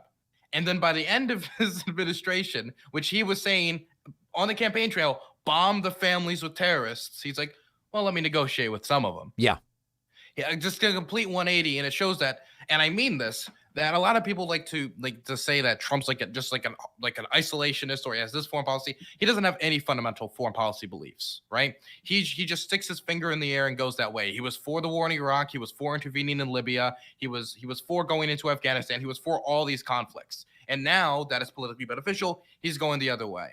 He just sticks his finger in the air. So I just want to say that he has no fundamental foreign policy. Of course. Beliefs. So I honestly think that he probably would have stayed maybe with the May deadline that he set. I have no reason to believe, and he hasn't indicated that he would have switched that deadline. And I think that he would have handled the situation either as bad or worse, because I don't know if he could have been able to have the logistical skills or be able to point the right people in the right direction to have one of the largest airlifts in human history. Because I will say the Biden administration most certainly dropped the ball on a few things. The leaving of biometric data, oh my God, the interview after the person fell off the plane to their death, and he's like, oh, that's 4 or 5 days. I mean, that's just terribly callous, right? Absolutely. I think maybe a higher level of callousness might have been shown by a different individual. And I don't know if he would have been able to do that airlift or been able to pick up the ball, right? Right. And so that's the way I like to classify Biden's withdrawal. Is he's dropped the ball, then he picked it up and did what he could do in the fastest way possible. A Trump withdrawal would have been months earlier in May.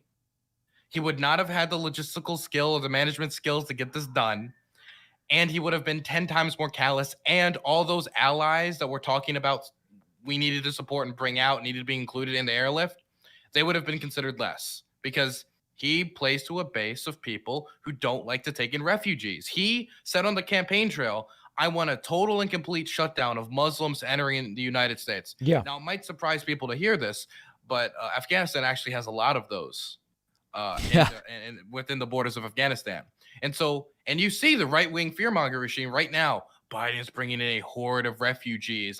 Russia Today actually edited AK-47s and RPGs onto the backs. I of saw that. refugees with their children going on. And wasn't there explanation that it was satire? But like there was nothing that would indicate that it was satire. It was one of the strangest explanations. There was just not. It just looked like a story headline. It was weird.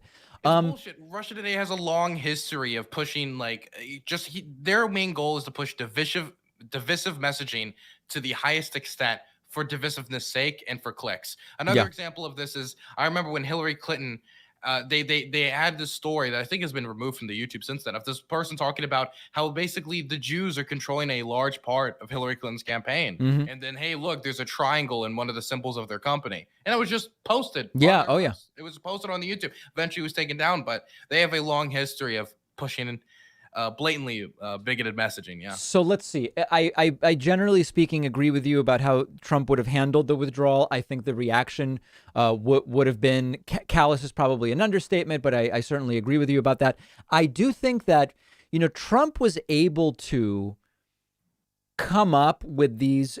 It's not just they weren't just incoherent, but they were almost like satirical public positions when he would screw stuff up.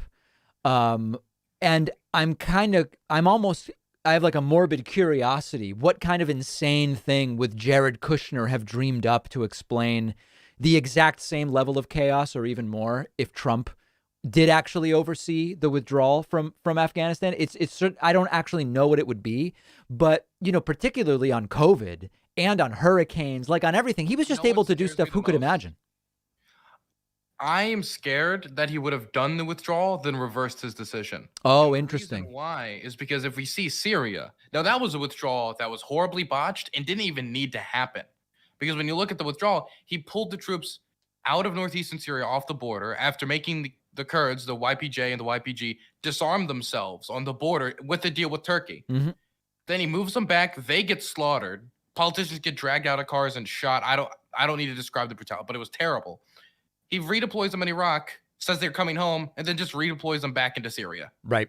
Just completely reverses the decision. The only difference was now they were in a worse strategic position, and now thousands more people were dead. That was the only difference. And so my fear is, and that was due to the backlash of people walking into his office and pointing at charts and saying, but there's oil in Syria, Trump.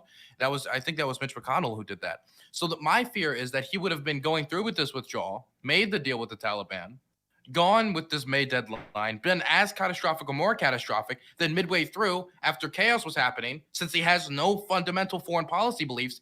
And Joe Biden for years has talked about in private how he wanted to get out of Afghanistan.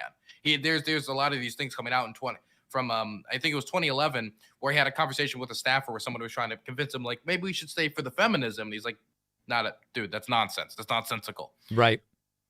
Trump I'm curious though. If the wind pushed him in that direction, he could have reversed his position on Afghanistan like that. Yeah, I don't disagree. I think though that there is, Trump will sometimes off-ramp things that he promises, but he'll never really just say, I changed my mind because the situation changed. He'll say, well, someone blocked me from doing it, or it's rhinos, or it's Democrats, or whatever. So while I agree with you that On policy, he could have ended up saying, we're not doing it or we're going back in. But he never would have said, because it got chaotic and I didn't predict that. He would always have figured out some way to either blame other Republicans who got in the way or Democrats or whoever, because it's just, there's no instances where he said, I miscalculated. He would have put it probably on the Afghans, that the ANA just collapsed so fast because the Afghan people are just so cowardly and so terrible. I think, hey, that's a foreign enemy he can pin it on, right? Yeah. That's the type of thing, the type of dialogue I could see him doing, because you can see that dialogue going on right now, because there's so many reports of ANA soldiers being tremendously brave, but if you don't have supplies, you don't have ammunition, and you are also starving. There's many reports of them just not getting fed even and not paid on top of that. Right. And you're facing the Taliban, like, yeah, no shit, many of them weren't able to hold out, right? But he could just pin it on the cowardly foreigners not being able to hold up defense, even though we've saved them for 20 years. I could see him running along with that. I mean, that's what they're doing right now. I mean, they're saying, why do all these Afghans need to come to America? Why aren't they at home fighting the Taliban, fighting for their own country if they love these values so much?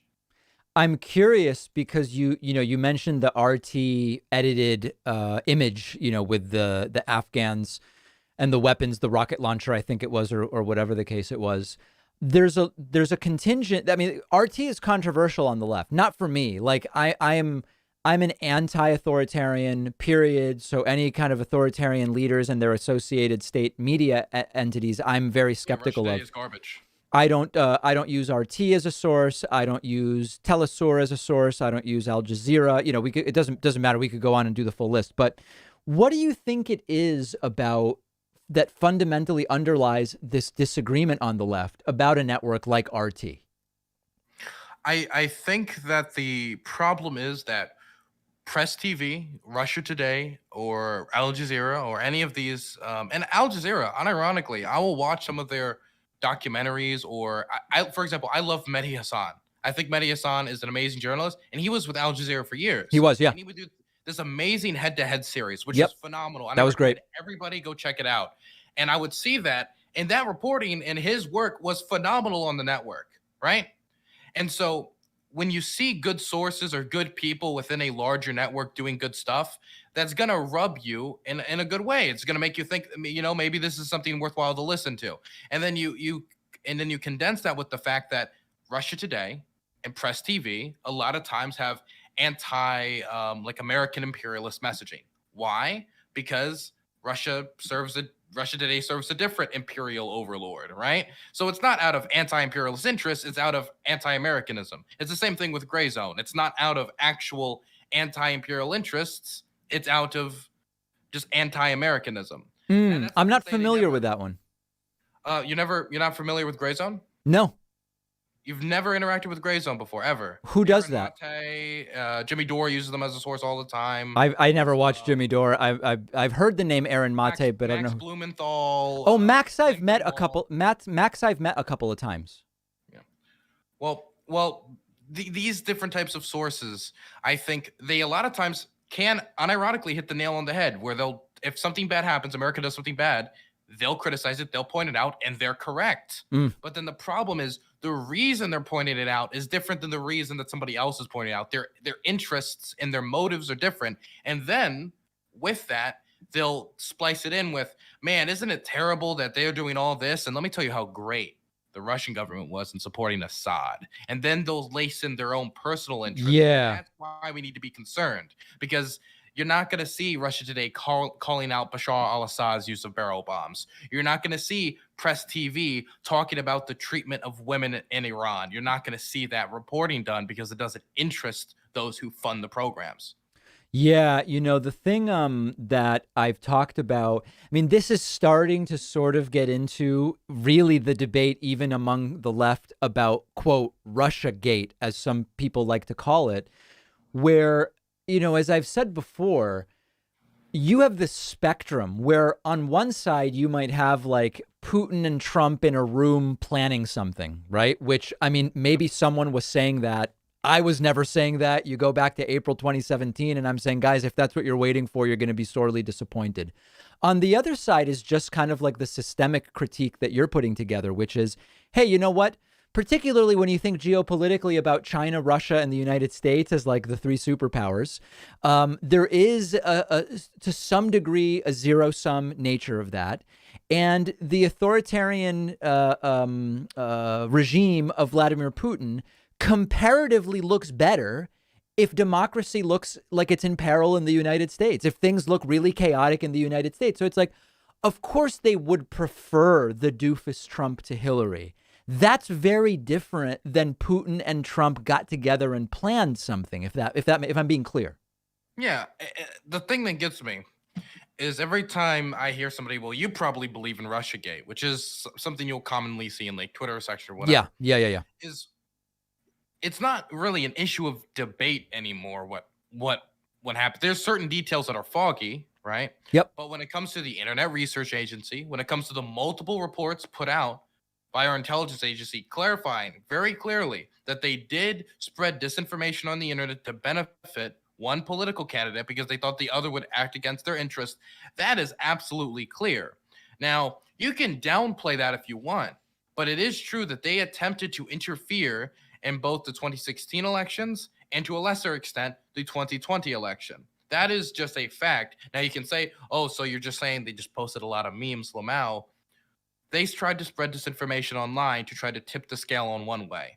I'm pretty sure in any other circumstance, if it didn't benefit your political, if it went the other way, let's say that it was the Chinese government spread disinformation online in the United States to help Joe Biden. Sure. And a report came out showing that, right? And it was saying Hunter Biden, best intellectual of this century, big-brained, amazing man, big Chad, money muscle. And we saw those types of stuff being spread on the internet by the Chinese government and their internet research agency. Do you really think we would get the same downplaying? Or would it be Chinese propaganda destroys American election? It would be 100% the same type of coverage that we got on the Rachel Maddow show of this issue. 100%. Yeah. And then there's one other thing as well, which is sometimes there will be sort of like rebuttals that aren't really substantive rebuttals, which was like, I'll give you a couple of examples. One would be, yeah, but Russia's doing that in a lot of countries. I would agree with you. That's not actually a rebuttal. I've done interviews about that, and that actually would be sort of like an aggravator that would make us think, well, then why wouldn't they try it in the United States? And then the other one that will sometimes be put together is, well, but the U.S. has a history of doing the same thing. It's like, of course, look at Latin America, as you mentioned before. We can be against that too. That doesn't change the reality of what took place. They're not really rebuttals. They aren't rebuttals. And the thing that gets me about the later example is, so what you're saying is that you're acknowledging that when America did that, it was bad. Right. So then you would acknowledge that this is bad as well, then, obviously. Unless what you mean is we deserve it, and therefore there's right. I'm like, how is that even relevant otherwise? Well, then it just becomes like somebody like taking a belt and like hurting themselves at that point. That's Right. like almost advocating for the type of weird self-harm of the United States. So Yeah. I feel that people just want to downplay what happened, or they want to just kind of petty fog the issue. But ultimately, the fact of the matter is that the Russian government attempted through the Internet Research Agency to affect the outcomes of both the 2016 and to a lesser extent the 2020 elections through spreading disinformation on the internet. That is an undeniable fact. And I think anytime somebody brings up Russiagate or mocks it, just put it in that framing and just don't move from the point. They can try to say, oh, they posted a few memes, and then you can say, actually, we can just look at the report and see exactly what they did. Because you can say it's a few memes. It wasn't a few memes. Their disinformation were seen by millions upon millions upon millions of people. And when you're talking about election, where one candidate, Hillary Clinton, won the popular vote and the other didn't win the popular vote, and some of the races in some of these states were a lot closer than I think some people in both camps would have liked, they can have an actual impact. Yeah, I mean, I think And that's not even to talk about the actual efforts of the Russian government to hack into. That's a totally separate issue. That's separate. I think either way, if you come up against the determined denier, they'll kind of use the same lines, which is, well, your sourcing on that is from untrustworthy organizations or too much of the data is still classified, so we don't really know. I mean, like, you know, you can still get stonewalled on that stuff. Yeah, I think what it is that it's an inconvenient fact that people want to pretend that for what I don't know why, it could be any number of reasons. It could be either you're a Trump supporter and maybe it makes you feel that the election would feel less legitimate if Trump won with the backing of a foreign government. I mean, that's the type of thing that they would like to accuse the Democrats of doing, not the Republicans. I mean, that's exactly what happened in 2020. Hunter Biden, China's in China's pocket. That's exactly what happened 4 years after 2016. And maybe there's some people who don't like the idea that the Russian government tried to interfere or in American. Maybe part of it is like an American exceptionalist. Like, nah, there's no way the foreigners could have an impact on American elections. Maybe some people have an interest in just believing that Russia had no involvement because Russia said they didn't have involvement. Well, there's one other section, which is I don't know if they still would cop to this, but early there were Bernie people who wanted to believe that. So the logic would be Bernie was the better candidate than Hillary. Bernie would have beaten Hillary. So we need to believe that Trump really beat Hillary fair and square. If Russia did try or succeed at helping Trump, then maybe Hillary would have won, which undercuts our view that Bernie was the better candidate and actually would have won. So I think that's another contingent. I think that could possibly be. I haven't seen as much of that. I think I've seen it maybe on a few occasions. Yeah. But there's a thing that really angers me about this is there are people who try to say and point to the fact that Hillary Clinton acknowledges that this happened, right? And she talks about this to point to the fact, see, Hillary Clinton didn't accept the results of the 2016 election. Why does Donald Trump need to accept the results of the 2020 election? Even though Hillary, of course, called Mr. Trump literally the day after and said, hey, you're president. I give up. I'm tapping out. Right. And all the legal challenges that they try to bring up, she dropped them. All of them. She didn't pursue any of those. Not to mention, Trump still doesn't accept the results of the 2016 election.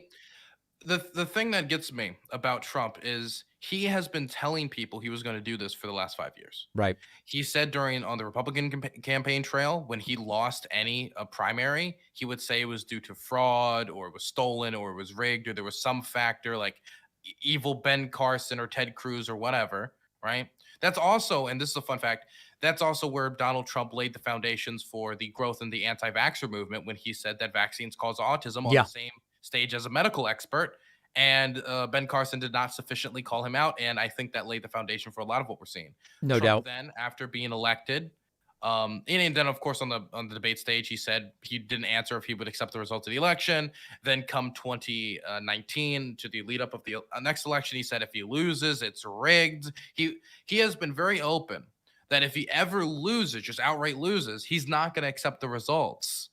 And so I don't understand how people can see him priming this up, then he pulls the trigger on this, and people are like, wow, I'm so shocked. I can't believe the Democrats stole it. And they're legitimately believing this lie. He's been setting this lie up for 5 years. Yeah. And they're applying it. I mean, look, you know, if you watched what happened with Larry Elder last week, they're now just using it in other elections. There's a video of a woman confronting Mitt Romney in Washington at Reagan Airport, where she goes up to him and says, you didn't really win your Utah Senate race. That was also fraud. It's just going to be, it's the new thing, you know? And here's the concern I have, and I wonder if you share this concern, and maybe not, maybe the concern is overblown, that it'll become like a reverse Boy Who Cried Wolf, which is at some point, Republicans really might find a way to fraudulently steal an election, and Democrats might actually call it out. And then Republicans will say, guys, we've been calling this out for so long, and you always said we were lying. We can't listen to you now. Did you see the 6 points that were released about how Mike Pence was supposed to steal the election? So I bookmarked some articles, and I'm going to cover it tomorrow. But my understanding is the gist of it was the alternate slate of electors was like a big part of the plan. Yeah, it seemed that basically he was going to have Mike Pence fly down to Arizona, say it's all fraud, so all of these don't count. Trump Right. is president, and then in it he even says, now the Democrats, the boo-hoo Democrats, might not Fraud. accept that, and so then we go to the House, It's a fraud. which is still technically Republican controlled at the time it was, and then boom, baby, we got this. I need And 11,000 A, bucks. Give me a they break. don't even sweat it. They're gonna sue us. We'll just fight them in court. Right. Right. Absolutely. And It was just a guide to basically what they were basically just saying with this. If this was completely legal, let's say this was all legally true, this would imply that all you needed to do to steal a presidential election is just have the House of Representatives. right. Exactly. Yeah. And a willing participant, I guess, and a vice president in order to publicize that this is what's going on and this is what's being done, which, now there's people saying, like, thank goodness it was Pence and not Matt Gaetz as the VP or something like that. I don't know. I mean, I'm still thinking about how much of a difference that really would have made in the end. I don't know if the thing is, I feel that there is no legal basis for No. what they were going to do. No. So therefore, even if you put the biggest Trump sycophant in there, unless it's somebody who actually believes Trump's nonsense, which I don't know if Matt Gaetz, or as I call him, Pedo Gates, really believes the nonsense, or if he's just a political opportunist. If he's a political opportunist, then he's not going to be able to do anything, and he'll just probably just stand there. Or maybe he said, "I tried to, and the evil Democrats stopped me," or something like Yeah, that. no question. I doubt a real attempt would legitimately be made. I agree. I tend to agree. Yeah. So I don't know if word got to you. I have like about an hour, which started, like 50 minutes ago. So were there other things you wanted to talk to me about? I know your audience is mentioning a lot of different things, and I'm glad to talk about anything. I don't want to feel like we shortchange anything. Well, I didn't know it was gonna. I was told it was gonna be a conversation, not an interview. So if you have any questions for me, that's fine either. But I can go to chat and for the last question. Sure. We can do chat participation. Chat. What do you want me to ask David? Oh my God, David, this is exciting. Let me ask you a question, David. Me? This is a very important question. Oh, sure, yeah. What's your favorite ice cream? Oof. Lately I'm into Grayton's Black Cherry Chocolate Chip. It's pretty strong. You really like to fill the liberal elitist type. Is that an elite flavor? It feels like it. It just I listened to that and it just felt like I heard like a clinging of a silver spoon hit the floor as it fell out of your mouth when you said that. It's $4.99 for a pint. I mean, is that pricey? I don't know. I don't know. It was just the name, right? It just sounded very fancy. Oh my God. I mean, I'm generally speaking a pistachio guy. Like whenever I am trying a new ice cream place, usually I kind of judge them by pistachio. So this is the thing. I'll just ask you, and you can ramble about it. I won't ask you any more about it. But this is something that people have been telling me to ask you about this before, because it was something a while ago, and I covered this. A lot of people were very upset about your coverage on Bolivia. Were they? I didn't know that. Yeah, there was maybe one or two people who were upset about that. So I had a question. What do you think about the outrage? Do you think they had any fair critique? Do you think it was just an outrage mob? What do you think about that? So on a bunch of these issues, like Venezuela, Bolivia, what other examples? Or even Argentina. I'm from Argentina. I don't know if you knew that, but just as a sort of mention, to mention, I was born in Argentina, and came to the U.S. I am very critical of what I consider faux left populists. I've been around the block too long on Latin American politics to be kind of entranced by these figures that many American leftists sort of fall in love with as the poverty solvers and the democracy bringers and this type of thing. And unfortunately, you know how before I was saying on Afghanistan, it's almost like you can't both be for the withdrawal, but not a Taliban lover. Like people say, well, if you're for the withdrawal, you must love the Taliban, or otherwise you would say we have to stay in. Similarly, there's a lot of the same thing happening with me on Latin America, where because I pointed out some of the limitations of, the Chavez Maduro regime and its authoritarian nature, people started accusing me of supporting American CIA selection of Guaido. And I made it very clear. I don't want the U.S. involved. I'm from Latin America, and I understand the long, disastrous history of American involvement in all I'm saying is I'm an anti-authoritarian, and Chavez Maduro, they control the media, they control the courts. So I have to be against that as an anti-authoritarian progressive, but I don't want the U.S. involved, and I'm not in favor of Guaido. Similar in Bolivia, I made very clear, even in the first segment, which was the source of a lot of the criticism, hey, guys, what was the woman's name? Jean Anya. I don't even remember, Anna's, just Anna's. Yeah.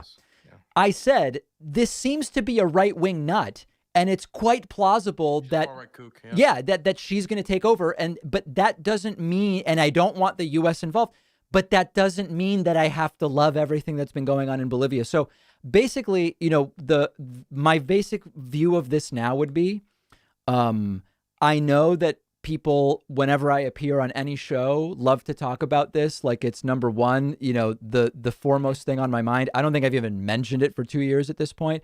It doesn't really bother me. It's fine for people to have to either say I'm either good or bad on that issue. I think it's overly simplistic, but it's not surprising given that kind of black-white knee-jerk tendency that I see among many on left and right. Okay. So one clarifying question. What do you think of Evo Morales? I think that he is a slightly less, how do I want to say it? I think he is more genuine in his package of ideas than someone like Chavez or Maduro. So I don't see him as the same type of authoritarian as like Chavez Maduro. But I think that he fell quite short of what I would see as a kind of ideal of social democracy rather than this kind of populist rhetoric that in Latin America often falls so woefully short. I think that's the way I would kind of summarize it. Okay. One last question. Is a hot dog a sandwich? Is a hot dog a sandwich? I don't know. I mean, I ask people that question very often, and I don't really know the answer. I would say it is not. You don't think it would be in the category of like sub sandwich then? I think it would be it's sort of like a corn dog, and a corn dog isn't really a sandwich. You're just wrapping meat in carbs. Well, now I believe you are a fascist.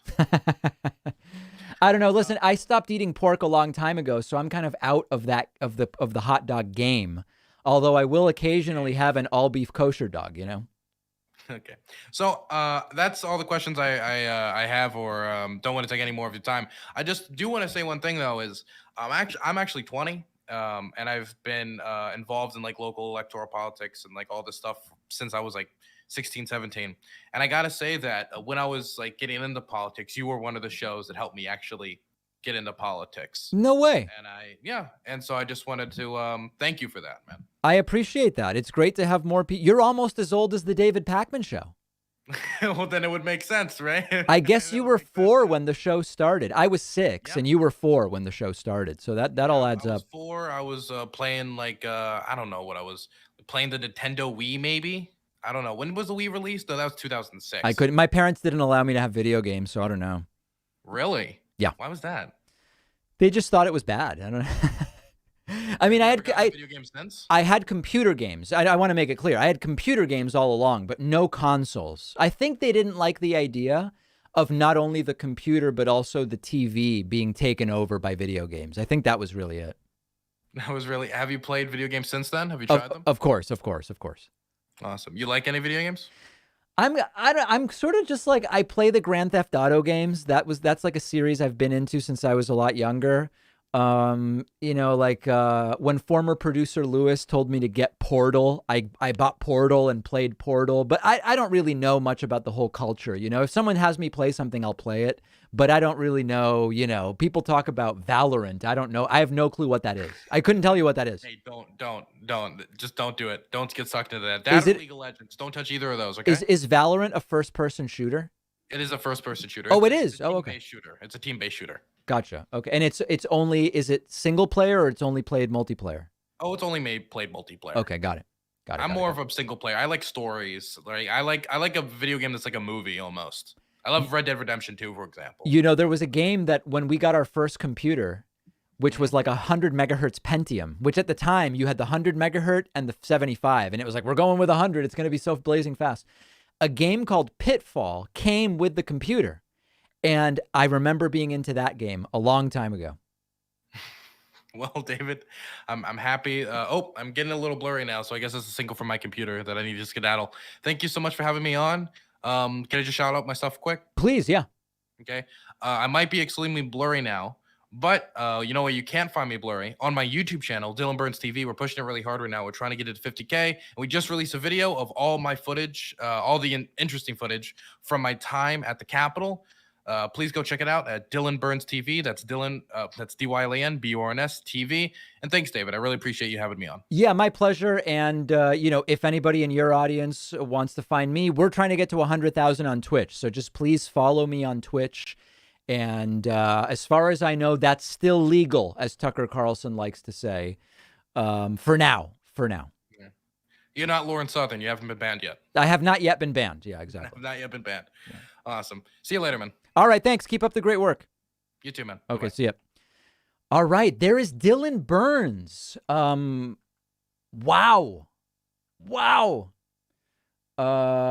We'll post that to the YouTube channel. I think that was a great conversation. All right, guys.